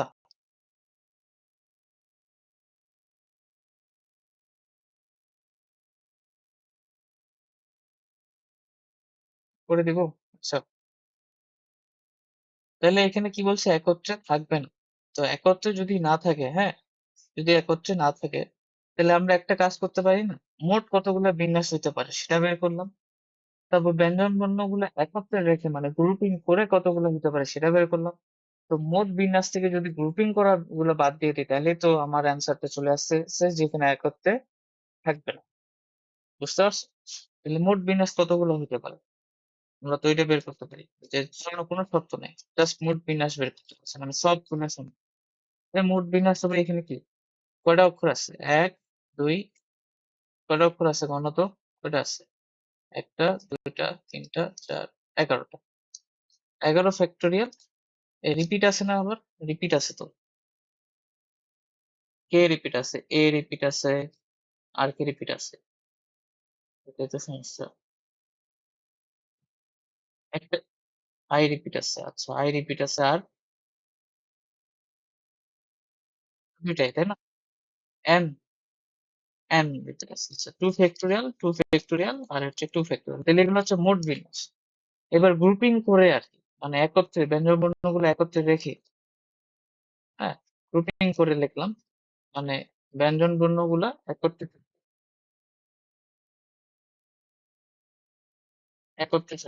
একত্রে রেখে। তো এগুলাকে একত্রে রেখে যদি আমরা ইয়া করি, মানে বিন্যাসগুলো বের করি, তাহলে এটা কি আমরা শিখিনি? একটু আগেই তো আমরা শিখলাম। এটা কিভাবে করতে হয়? প্রথমে আমাদেরকে ব্যঞ্জন বর্ণগুলোকে একটা গ্রুপে আন্ডারে রাখতে হবে। তো এটা করার জন্য ধরুন আমি ব্যঞ্জন বর্ণগুলো কে কে আছে দেখো তো। এক্স, তারপর হচ্ছে এম, তারপর হচ্ছে কে আছে তোমার এন, টি, আর কে আছে এন, এন আরেকটা আছে তাই না? এটাই তো সমস্যা। কয়টা হলো? 1 2 3 4 5। আর কেউ আছে? এম, এম আছে 6। আর আছে আহ, এম, এম কি একবার হবে না? আচ্ছা, তাহলে দাঁড়াও এখানে লিখি। এই এই এক্স, তারপর হচ্ছে এম, তারপর হচ্ছে এন, এটা লিখছি আমি, এক্স এম এন, টি লিখছি, তারপর এন তো লিখছি। আর কি আছে? বাকিগুলো তো স্বরবর্ণ তাই না? ই, এ, আই, এ, আই, ও। হ্যাঁ ঠিক আছে। তাহলে 5টা, তাহলে এটা একটা কথা। এই 5টা বাদ দিয়ে আর কে কে আছে এখানে? ই আছে, এ আছে, তারপর কি আছে? আই আছে, এ আছে, আই আছে, ও আছে। এই তো। তাহলে এখানে হলো 1 2 3, এখানে 6টা, এখানে 5টা। তাহলে এখানে মোট অক্ষর তাহলে কয়টা হবে দেখো? এখানে 5টা, এখানে 6টা, আর এখানে হচ্ছে কি এক। এই বস্তাটাতে একটা। তাহলে 7 ফ্যাক্টোরিয়াল। 7 ফ্যাক্টোরিয়াল। এখন এখানে রিপিট কি আছে? এটা তো বস্তা, এই বস্তা তো রিপিট নেই। এই পাশে 6টার মধ্যে কি কেউ রিপিট আছে? হ্যাঁ, রিপিট তো আছে। এ আছে 2বার, আই আছে 2বার, তাই না? তাহলে 2 ফ্যাক্টোরিয়াল আর হচ্ছে 2 ফ্যাক্টোরিয়াল। বক্সের ভিতরেরটা আবার ইয়ে করতে হবে না? ভিতরেরটা, তো ভিতরে কে কে আছে? 1 2 3 4 5, 5 ফ্যাক্টোরিয়াল। তো ভিতরে কি রিপিট আছে? ভিতরে রিপিট আছে 2 ফ্যাক্টোরিয়াল, এন্ড রিপিট আছে 2বার। তাহলে এইটা যেটা আসলো গ্রুপিং করে ব্যঞ্জন বর্ণগুলো একসাথে রেখে যে বিন্যাস, সেটা তো 7 ফ্যাক্টোরিয়াল ডিভাইডেড বাই 2 ফ্যাক্টোরিয়াল। আর এখানে কত রে? দেখি 2 ফ্যাক্টোরিয়াল হবে না? হ্যাঁ 2 factorial, 2 factorial into 5 factorial by 2 factorial. তাহলে এখন তোমার যেটা চাইছে এটা তো চাইনি, তোমাকে বলছে যে একত্রে রাখবা না। তাহলে একত্রে রেখে গুলো মোট বিন্যাস থেকে যদি একত্রে রেখে বিন্যাস গুলো বাদ দিয়ে দিই, তাহলে তো আমার অ্যান্সারটা চলে আসছে। তাহলে অ্যান্সার কি হবে এখানে? এই যে 11 ফ্যাক্টোরিয়াল যেটা আসছে এখান থেকে এটা বাদ দিয়ে দিতে হবে। বুঝতে পারছো কি?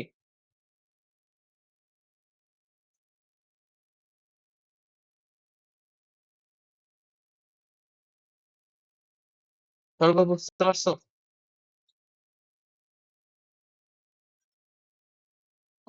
ঠিক আছে, তাহলে তোমরা একটা এটা করে দাও, সিমিলার টাইপের একটা অঙ্ক। এটা করবা? এটা করো।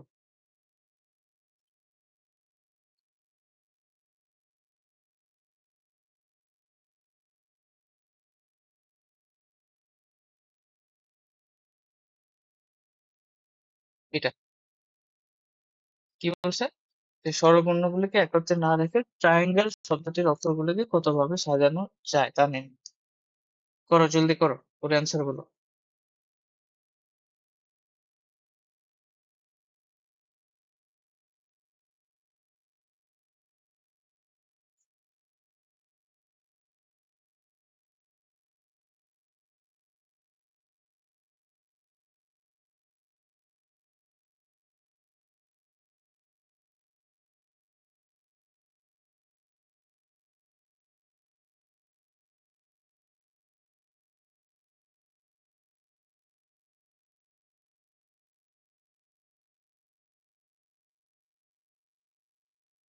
হুম,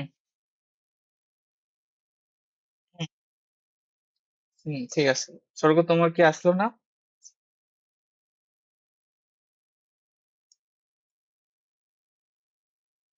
ওটা আসছে।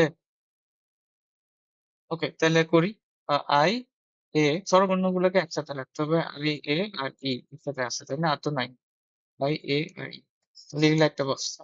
বাকি আছে টি, আর এন, জি, এল। এটা তাহলে ঠিক লিখলাম তো? ER, হ্যাঁ, NGL। তাহলে এখানে হচ্ছে তোমার কয়টা অক্ষর? আহ 5টা। আর এইটাকে তোমাকে একটা দিতে হবে একটা। তাহলে তোমার এই গ্রুপিং করে তোমার আসতেছে কত? 6 ফ্যাক্টোরিয়াল, 6 ফ্যাক্টোরিয়াল ইনটু ইনটু হচ্ছে এই ভিতরেরটা আমাকে বিন্যাস করতে হবে। বস্তার ভিতরে 3টা অক্ষর যেহেতু, তাহলে 3 ফ্যাক্টোরিয়াল। তাহলে গ্রুপিং করে কতগুলো? এতগুলো। আর গ্রুপিং ছাড়া ধরো কোনো কিছুই করোনি, মোট বিন্যাস কতগুলো হবে? মোট বিন্যাস অক্ষর আছে দেখো 8টা, তাহলে 8 ফ্যাক্টোরিয়াল। তাহলে তোমার না থেকে যেটা তোমার চাইছে আর কি অ্যান্সার, সেটা কি হবে? মোট বিন্যাস থেকে 8 ফ্যাক্টোরিয়াল থেকে গ্রুপিং করা গুলো বিয়োগ দিতে হবে।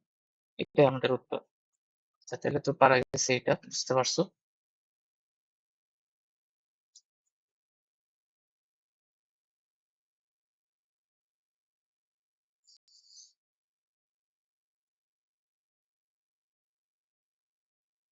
এটা করো তো জলদি, কি হবে?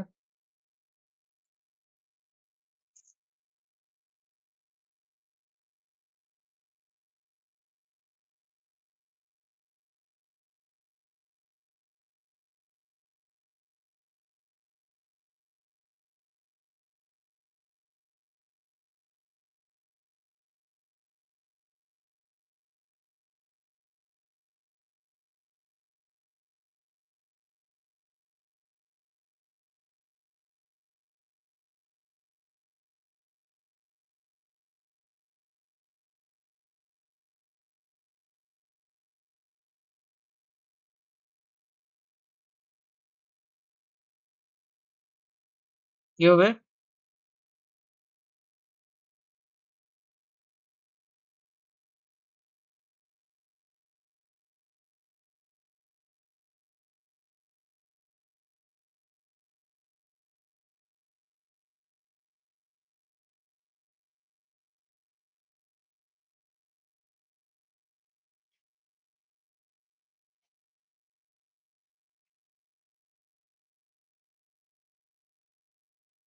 এইট ফ্যাক্টরিয়াল আরেকবার বলো একটু।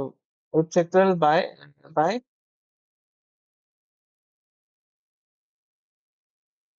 হুম হুম মাই মাইনাস কেন? মাইনাস কেন? আমি তো এটা বলছি যে মাইনাস তো না, আমি তো বলছি শুধু একত্রে থাকবে, ওইটা বলছি।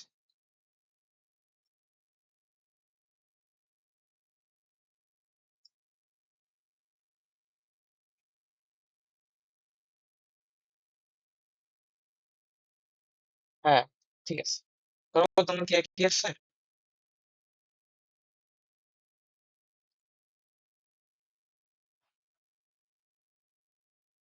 ঠিক আছে, তাহলে এটা কিভাবে করবো আমরা? কি বলছে? স্বরবর্ণ গুলোকে একত্রে রাখতে হবে। স্বরবর্ণ গুলো যদি একত্রে রাখো, তাহলে স্বরবর্ণ গুলো কে কে আছে? আমার আই, এ, ও, আর কি আছে? এটা অন্য বার আছে? আই, এ, ও, এই তো তিনটাই তো না?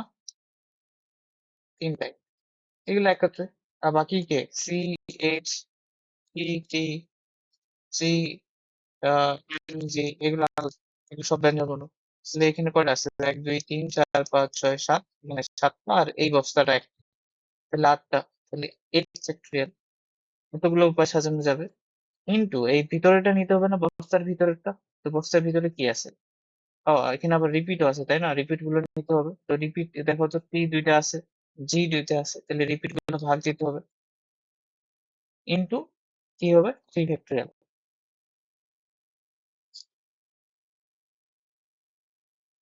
ভিতরে, বক্সের ভিতরেরটার জন্য। এই তো, ঠিক আছে। তাহলে বোধহয় এইটা আমরা বুঝতে পারছি, এটা বোধহয় আর না করি। ঠিক আছে। তো এরপরে হচ্ছে, এরপরের টাইপটা যদি আমরা যাই, এরপরের টাইপটা হচ্ছে যে দুটি বস্তু পাশাপাশি থাকবে না, ওইটা। এর আগেরটা কি ছিল?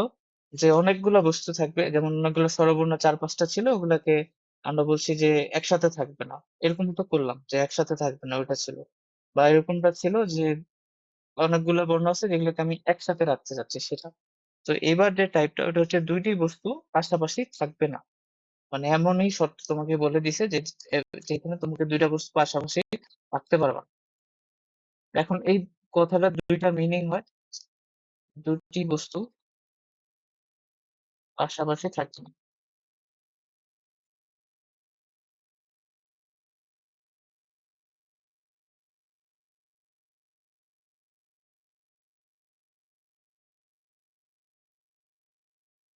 এটা দুটো বস্তু পাশাপাশি থাকবে। তো পাশাপাশি থাকলে আহ, কি হবে এটা আমরা দেখছি তাই না? ওটা হচ্ছে গ্রুপিং এর যেটা ছিল, মানে গ্রুপিং এর পার্টটা যেটা আমরা করছিলাম। এখন পাশাপাশি থাকবে না, এটাও আমরা কিন্তু অলরেডি একটু দুই একটা অঙ্ক করলাম তাই না? যে ব্যঞ্জন গুলো ব্যঞ্জন বর্ণগুলো একসাথে রাখবো না বা এরকম। তো এটা কিন্তু আরেকটা হতে পারে। তো আমরা একটা উদাহরণ দিয়ে জিনিসটা বোঝার চেষ্টা করি যে কি বলছে।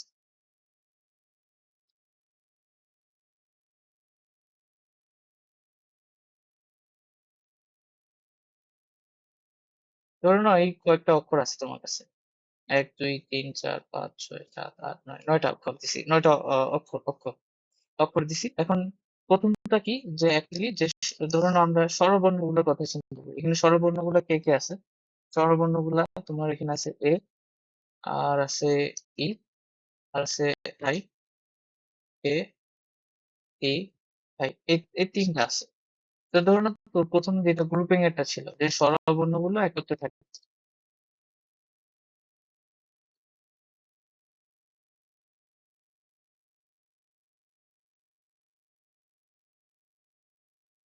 বা পাশাপাশি থাকে।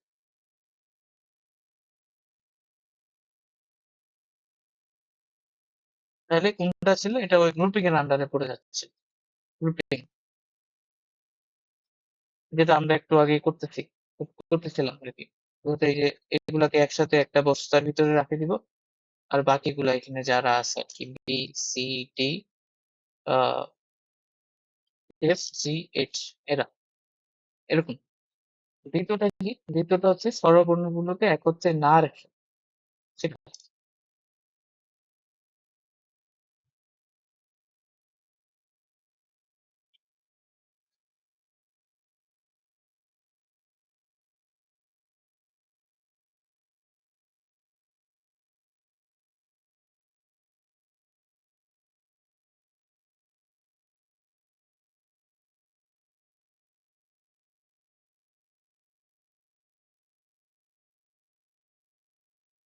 এটা এটা এটা কি বলতেছিল যে স্বরবর্ণগুলো একত্রে না রেখে বা পাশাপাশি না রেখে, এটার অর্থ এটাই যে আহ, তোমার স্বরবর্ণগুলো যাতে একসাথে না থাকে। ঠিক আছে, যেমন ধরুন এরকম ভাবে আছে যে এ আছে, ই আছে, তারপর হলো বি আছে, সি আছে, তারপরে আই আছে, তারপর ডি, এফ, জি, এইচ এভাবে আছে। আমরা দেখো এ, ই, এটা স্বরবর্ণ, আই এটা স্বরবর্ণ, তাহলে এ, ই, আই একসাথে তো না, আলাদা আছে, স্বরবর্ণ একত্রে নাই।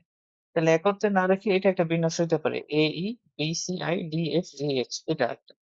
আরেকটা কি হতে পারে, ধরুন একটা বিন্যাস হতে পারে যে এ, আই একসাথে আছে, আর ওই যে ই সেটা হচ্ছে আমাদের পরে আছে। তো এটাকে আমরা এই শর্তের মধ্যে ফেলতে পারি যে স্বরবর্ণ একত্রে নেই। স্বরবর্ণ গুলো যখন বললো যে একত্রে না রেখে বা পাশাপাশি না রেখে, তোমাকে এইটাই বোঝাচ্ছে যে যাতে করে সবগুলা একসাথে না থাকে, সবগুলো একসাথে না থাকে, মানে দুই তিনটা একসাথে থাকতে পারে কিন্তু সবগুলো একসাথে থাকা যাবে না, অর্থাৎ গ্রুপিং হওয়া যাবে না। এটা হচ্ছে কথা। তো তাইলে এই যে যেটা এটা, এটা যদি আমাদেরকে সলভ করতে বলে, এটা কিভাবে সলভ করব? ওই যে ওটা, যে মোট বিন্যাসটা বের করলাম, তারপর গ্রুপিং করে থাকলে কি হবে সেটা বের করলাম, গ্রুপিং থেকে মোট বিন্যাস থেকে গ্রুপিং একটা বাদ দিয়ে দিলাম, তাহলে দ্বিতীয় যে শর্ত যদি দেওয়া থাকে তাহলে এটার আনসার পাই যাবে। এখন তৃতীয় যে শর্তটা থাকে বা তৃতীয় যে কথাটা থাকে সেটা হচ্ছে এরকম, যে দুটি স্বরবর্ণ পাশাপাশি থাকবে না।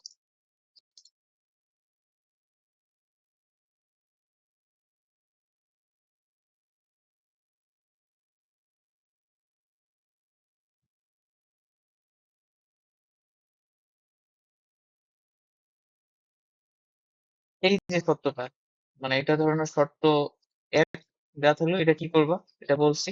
শর্ত দুই, এটা কি, এটা দেওয়া থাকলে কি হবে সেটা বলছি। শর্ত তিন যেটা, এটা এখন আমরা বলে নিই, এটা আমরা করবো। দুটি স্বরবর্ণ পাশাপাশি থাকবে না, তাহলে কি হবে? দুটি বর্ণ পাশাপাশি থাকবে না, এটা বলতে কি বোঝাচ্ছে? তাহলে এটা কিন্তু আবার এটা না যে এ, ই, এ, ই লেখা থাকলো, বি, সি, ই, ডি, এফ, জি, এইচ। তো এখন দেখো এখানে এ আর ই কিন্তু একসাথে আছে, এই বিন্যাসটা কিন্তু নেওয়া যাবে না। মানে এই শর্ত দেওয়া থাকলে এই বিন্যাসটা ভ্যালিড না। তাহলে কি কোন বিন্যাসটা হবে? যে এমন ভাবে তোমাকে বিন্যাসগুলো নিতে হবে যাতে করে দুইটা স্বরবর্ণ একসাথে না থাকে। তার মানে কিভাবে নিতে হবে? তোমাকে প্রথমে এই যে যেগুলো ব্যঞ্জন বর্ণগুলো আছে ওগুলো নিতে হবে। বর্ণগুলো কি আছে? বি, তারপর হচ্ছে সি, তারপর ডি, ধরো নয়ভাবে আছে বি সি ডি, তারপর এফ, তারপর জি, তারপর এইচ। তো তোমাকে এই যে স্বরবর্ণগুলো আছে এগুলো এমন ভাবে বসাইতে হবে যাতে করে একটা পরে আরেকটা না চলে আসে। তার মানে এইভাবে বসাইতে হবে। এইটা বি এর আগে হয়তো বসাইলা, সি এর আগে, অর্থাৎ দুইটা স্বরবর্ণের আগে তোমাকে ব্যঞ্জন বর্ণগুলো রাখতে হবে আর কি। মানে এই যে প্লেস গুলো এইগুলাতে তুমি স্বরবর্ণগুলো বসাইতে পারো, কিন্তু তোমার দুইটা মার্চ করা যাবে না। বুঝতে পারছো? তাহলে এই নিচের যে শর্ত ৩ সেটা কিন্তু একটু আলাদা। সেটা কিন্তু ওই উপরের এই দ্বিতীয় শর্তটার মতো না। এটা বলছে দুইটা স্বরবর্ণ পাশাপাশি রাখাই যাবে না। তার মানে দুইটা স্বরবর্ণের মাঝে একটা ব্যঞ্জন বর্ণ রাখবে। তার মানে আমরা যদি প্র্যাকটিক্যালি চিন্তা করি যে স্বরবর্ণগুলো আসলে কোথায় কোথায় বসতে পারবে, সেগুলো হচ্ছে ওরা ব্যঞ্জন বর্ণের আশপাশে বসতে পারবে। তার মানে বি এর আগে বি এর পরে, সি এর আগে সি এর পরে, ডি এর আগে ডি এর পরে, এফ এর আগে এফ এর, মানে এইভাবে বসতে পারবে যদি চিন্তা করো। বুঝতে পারছো কি? তাহলে তোমার এই এইখানে এইখানে এখানে এখানে এখানে বসতে পারবে। জিনিসটা কি বুঝাইতে পারছি যে শর্ত ২ আর শর্ত ৩ আলাদা?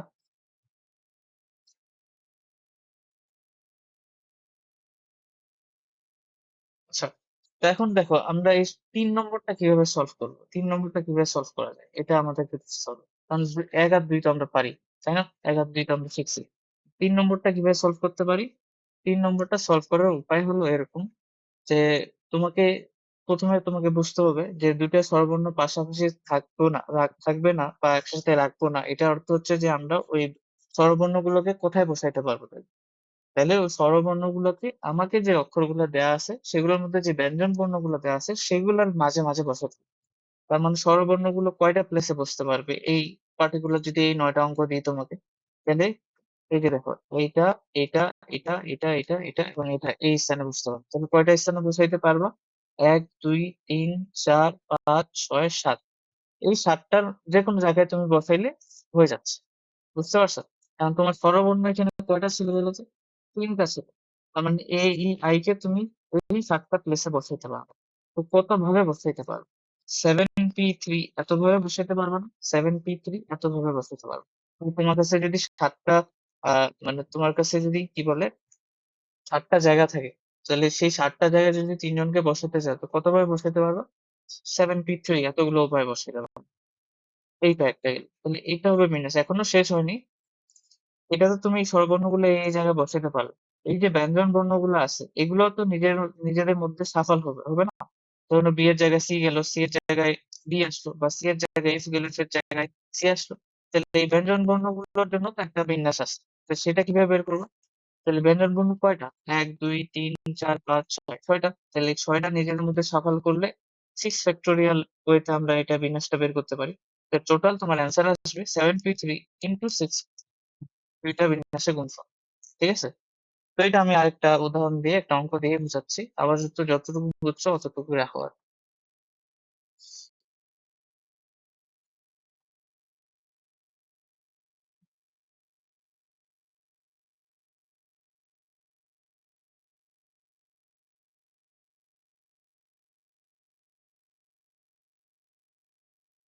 বায়োগ্রাফি শব্দটা আছে, এটাকে কত ভাবে সাজানো যাবে যেন দুটি স্বরবর্ণ একসাথে না থাকে।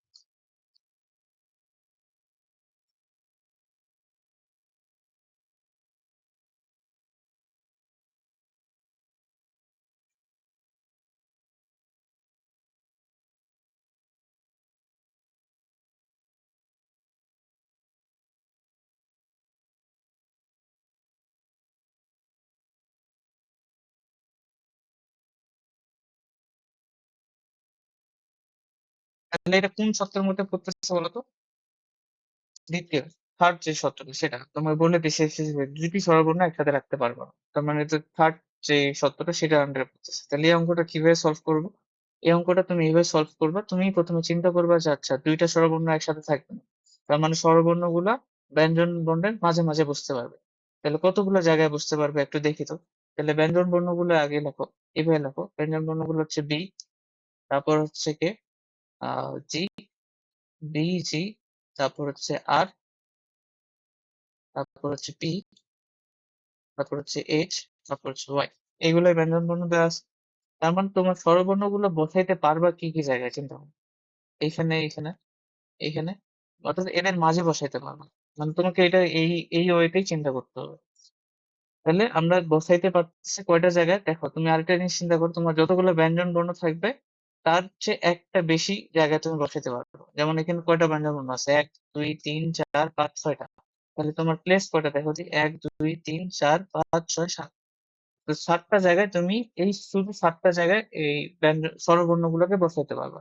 আর স্বরবর্ণ আছে কয়টা, আই আছে, ও আছে, তারপর কি আছে, এ আছে, আই, ও, এ, এই তো একটা দুইটা তিনটা, আর তো নাই। এই তাহলে তিনটা স্বরবর্ণ তোমার কাছে আছে। এই তিনটা স্বরবর্ণকে তুমি এই 7টা জায়গায় বসাইতে পারো। তাহলে এই তিনটা স্বরবর্ণকে 7টা জায়গায় কত ভাবে বসানো যেতে পারে, 7 P 3 দুটো উপায়। তাহলে এইটা একটা বিন্যাস হলো। এখন আরেকটা জিনিস তোমাকে চিন্তা করতে হবে, এই যে ব্যঞ্জন বর্ণ গুলো রয়েছে এগুলো কিন্তু নিজেদের জায়গার মধ্যে সাফল করতে হয়। তাহলে ব্যঞ্জন বর্ণ আছে কটা, 1 2 3 4 5 6টা। তাহলে এরা নিজেদের মধ্যে যদি বিন্যস্ত হয় তাহলে 6 ফ্যাক্টরিয়াল এতগুলো উপায় বিন্যস্ত হতে পারে। তাহলে আলটিমেটলি তোমার অ্যান্সার কি আসবে, দুটার গুণফল। এটা হবে উত্তর। বুঝতে পারছো, বুঝাইতে পারছি?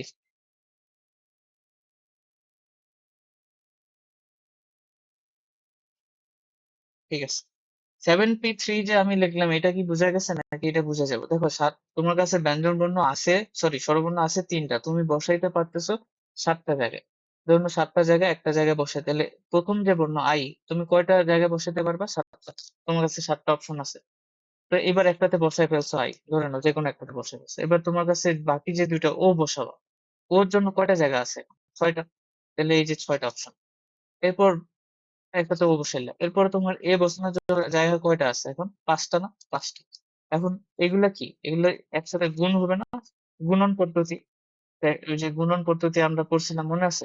তাহলে ওই জিনিসটা 7 6 5 এটাকে কিভাবে লেখা যায়, 7 P 3 এটাকে এইভাবে লেখা যায়। এই আর কি। তুমি কি দেখবা যে তোমার বর্ণ আছে কয়টা, তুমি প্লেসে কয়টা প্লেসে বসাইতে পারতেছো, তো সেটাই হবে তোমার 7 P 3, এতগুলো উপায়।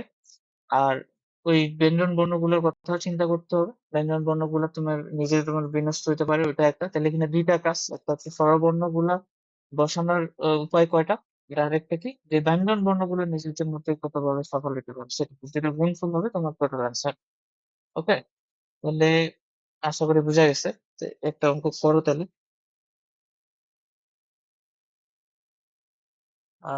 এখানে কি অঙ্ক আছে দেখি।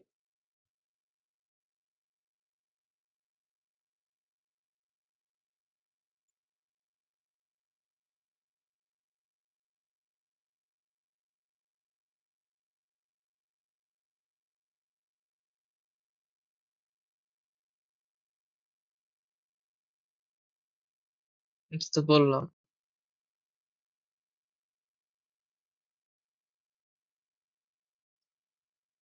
উম,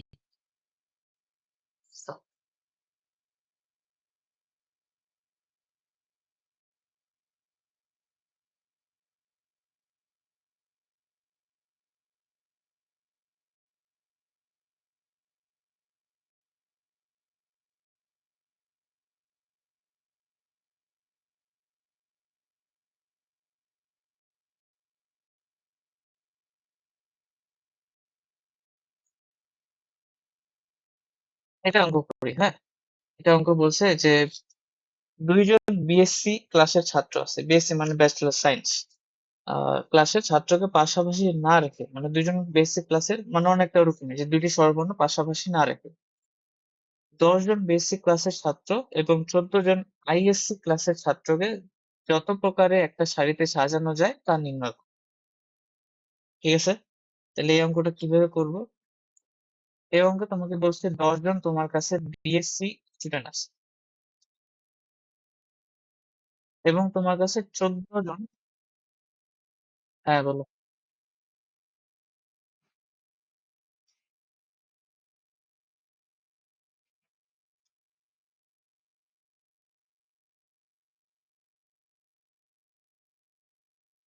ইন্টু ইন্টু কত ফ্যাক্টোরিয়াল? 14 ফ্যাক্টোরিয়াল। আচ্ছা, হয়তো দেখি করে দেখি। দুইজন বেসি ক্লাসের ছাত্রকে পাশাপাশি রাখবো না। তাহলে দুইজন বেসি ক্লাসের ছাত্রকে যদি তুমি পাশাপাশি না রাখো, চিন্তা করো, তোমার কাছে 10 জন বেসি ছাত্র আছে আর 14 জন আইএসসি ছাত্র আছে। তার মানে এই 10 জন বেসি ছাত্রকে এমন ভাবে তোমাকে রাখতে হবে যাতে করে এরপর পরস্পর পাশাপাশি না থাকে। তার মানে এই 14 জনের বাম সাইডে আর ডান সাইডে আইএসসি স্টুডেন্টের বামে বিএসসি থাকবে, ডানে বিএসসি থাকবে, তাই না? তাহলে এখন অতগুলো তো আমি না লিখি, তাহলে চিন্তা করো যে 14 জন আইএসসি স্টুডেন্টের, মানে তুমি চিন্তা করো এগুলো হচ্ছে তোমার ব্যঞ্জন বর্ণগুলো, যেগুলোর আশপাশে স্বরবর্ণগুলো বসবে। তাহলে তুমি 10 জন বিএসসি ছাত্রকে কতগুলো প্লেসে রাখবা বলো তো? 15টা প্লেসে রাখবে, তাই না? কারণ 14 জনের আশপাশে রাখবা তুমি। মানে ধরুন এটা আইএসসি স্টুডেন্ট, তারপর এখানে একটা আইএসসি আছে, এরকম করে কতজন আছে? 14 জন আছে। আরে, বানানটাও তো ভুলে গেছি। বুঝতে পারছো কি যে 10 জনকে যদি একসাথে না রাখো, তার মানে কি ওদেরকে আইএসসি স্টুডেন্ট গুলার মাঝে মাঝে রাখতে হবে। তাহলে এখানে এখানে এখানে এখানে তাহলে এরকম কতগুলো হতে পারে? তো তোমাকে বলছিলাম যতগুলো থাকবে তার চেয়ে এক বেশি হবে। তোমার 14 জন আছে না, দেখবা যে 15টা জায়গায় তুমি ওই 10 জনকে রাখতে পারছো। সেইভাবে যদি একটা একটা করে রাখো, তাহলে তোমার কাছে জায়গা আছে কয়টা? 15টা। কতজনকে তুমি রাখবা? 10 জনকে। তাহলে কত উপায় রাখতে পারবা? 15p 3 উপায় রাখতে, সরি 3 কেন বলতেছি, 15p 10 উপায় রাখতে পারবা। এটা গেল বিএসসি ছাত্রদেরকে রাখতে পারবা। আচ্ছা, এই যে আইএসসি ছাত্ররা আছে, এরা কি নিজেদের মতো সফল হতে পারে না? বুঝতে হতে পারে, একজন আরেকজনের জায়গায় চলে গেল। তাহলে এরা কতভাবে সফল হতে পারে? 14 যতজন আছে, তো সেই হিসাবে 14 ফ্যাক্টরিয়াল। তাহলে তোমার আলটিমেট আনসার কিন্তু এটাই। বুঝতে পারছো? এই, হ্যাঁ ঠিক আছে, তোমারটা ঠিক আছে। চলো ঠিক আছে, বুঝতে পারছো?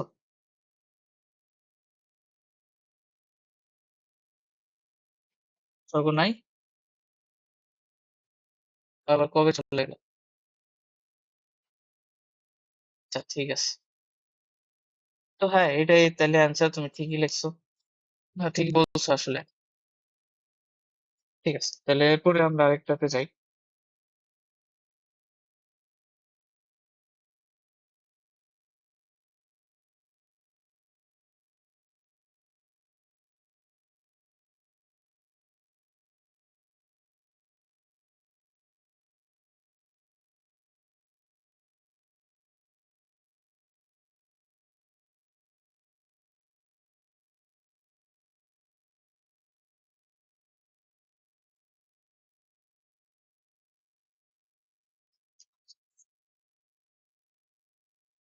তো ভাবে সাজানো যায় যাতে, হ্যাঁ বলছিলাম, যাতে দুটি আর পাশাপাশি না থাকে।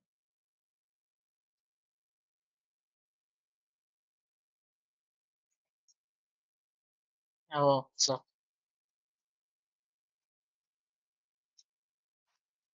আরে, ও,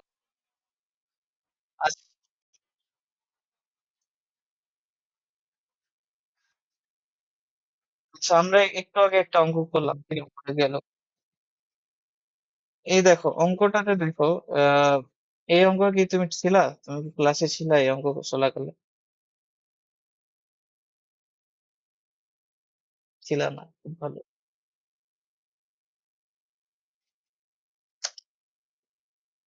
আচ্ছা দেখো, এই অঙ্কটা পড়ো তুমি। আচ্ছা, তোমাকে আমি এটা প্রশ্ন করলাম, দেখতেছি তুমি নাই। আচ্ছা, এটা করো তাহলে। অ্যারেঞ্জ শব্দটি বর্ণগুলো কত প্রকারে সাজাবা যাতে করে দুইটি আর পাশাপাশি থাকবে না বা না থাকে, যাই হোক। এটা করো।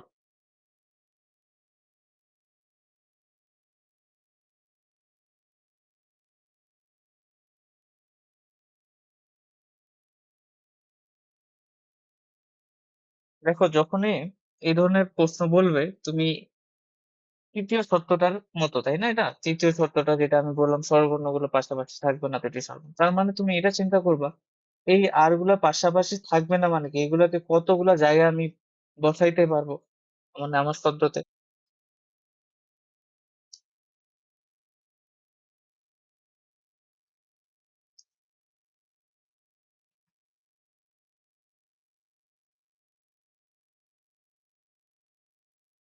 হ্যাঁ, একটু বোধহয় ভুল গেছে। ঠিক আছে। আচ্ছা আমি আমি করি। তাহলে এই ধরনের যখন অঙ্ক থাকবে তখন তোমার যখনই লেখা আছে ২ টি জিনিস পাশাপাশি থাকবে না বা ২ টি বস্তু পাশাপাশি থাকবে না, তখন তুমি চিন্তা করবা যে আসলে এগুলোকে কোন, কোন জায়গায় তুমি বসাইতে পারো। তো অ্যারেঞ্জ শব্দটাতে তুমি আর গুলা কোথায়, কোথায় বসাতে পারবা? তুমি যদি চিন্তা করো, কোথায়, কোথায় বসাতে পারবা? এগুলার মাঝে। যেহেতু আর গুলো একসাথে রাখবা না, তাহলে এগুলোর মাঝেই তো বসাতে। তাহলে কতগুলা জায়গা? ১ টা, ২ ২ টা, ৩ টা, ৪ টা, ৫ টা, ৬ টা এই জায়গাগুলোতে তুমি বসাইতে পারবা আর গুলাকে, তাই না? তাইলে কি হচ্ছে? আর গুলো একসাথে থাকতেছে না। তাইলে তুমি আবার এই জায়গাটা তুমি কিভাবে ক্যালকুলেট করবা? ধরে নাও আর গুলো বাদ দিয়ে যতগুলা শব্দ আছে, যাদের মাঝে তুমি আসলে বসাবা, সেগুলো কতগুলো আছে? ১ টা, ২ টা, ৩ টা, ৪ টা, ৫ টা। তাইলে দেখবা যে তোমার প্লেস তুমি যেখানে বসাইতে পারবা সেটার সংখ্যা হবে ৬ টা। মানে একটা বেশি হবে। তাহলে তোমার প্লেস হচ্ছে ৬ টা, তোমার বস্তু আছে কয়টা? ৮, ২ টা। তাহলে এই ২ টাকে তোমার এই ৬ টা প্লেসে কতগুলো উপায় রাখতে পারবা? 6p2 উপায় রাখতে পারবা। তাই না? 6p2 উপায় রাখতে পারবা। তো এখন আচ্ছা ওটা আসতেছি এতগুলা। এখন দেখো এই যে যাদের মাঝে তুমি বসাবা A, A, N, G, E এগুলো তো আবার নিজেদের মধ্যে সাফাল হবে, হবে না? তাহলে এদের মধ্যে নিজেদের মধ্যে সাফাল করলে এখানে কতগুলো বিন্যাস হইতে পারে? কতগুলো আছে? ১, ২, ৩, ৪, ৫, ৫ টা আছে। তাহলে 5 ফ্যাক্টোরিয়াল এতগুলো বিন্যাস হইতে পারে। আবার যেহেতু ২ টা রিপিট আছে এটাও তো ভুলে যাওয়া যাবে না। রিপিট থাকলে আমরা কি করি? 2 ফ্যাক্টোরিয়াল দিয়ে ভাগ করে দিই। এখন এই ২ টা বিন্যাস তোমাকে গুণ করতে হবে।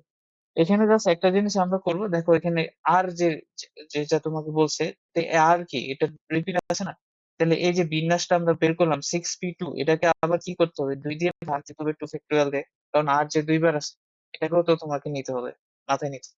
তাহলে আল্টিমেট আনসার হচ্ছে তোমার এটা। ওকে, তাহলে প্রথমে কি করবা? কতগুলো স্থানে তুমি রাখতে পারবে সেটা বের করছো। ৬ টা স্থান। কতজন আছে? ২ জন। তাহলে কতগুলো উপায় হতে পারে? 6p2।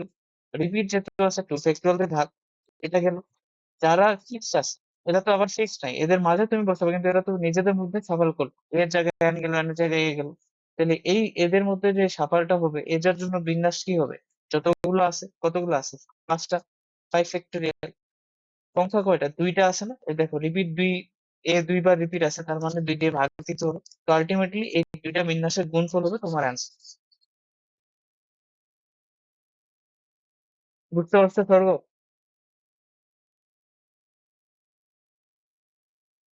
বুঝতে পারছো, আচ্ছা।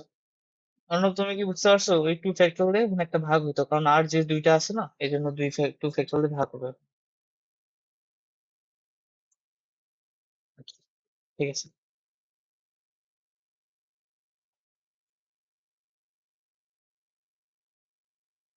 আমি এরকম আর পাচ্ছি না।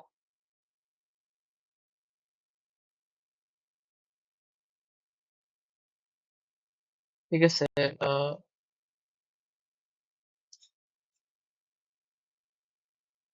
ঠিক আছে আজকে তাহলে আমরা এখান থেকে শেষ করি। আমি এই স্লাইডে তোমার হচ্ছে কিছু অঙ্ক দিব, হ্যাঁ, শেষে। এগুলা তোমরা বাসায় ট্রাই করবা। শুরুতে একটা অঙ্ক দিছিলাম এক্সাম্পল সমীকরণের। আর পরে আরো কয়েকটা দিব। ওগুলা তুমি বাসায় করবা। ঠিক আছে? ট্রাই করবা। তো আজকে এখান থেকে। আচ্ছা। হ্যাঁ, আমি এখনই দিয়ে দিচ্ছি। ঠিক আছে। আচ্ছা। ওয়ালাইকুম আসসালাম।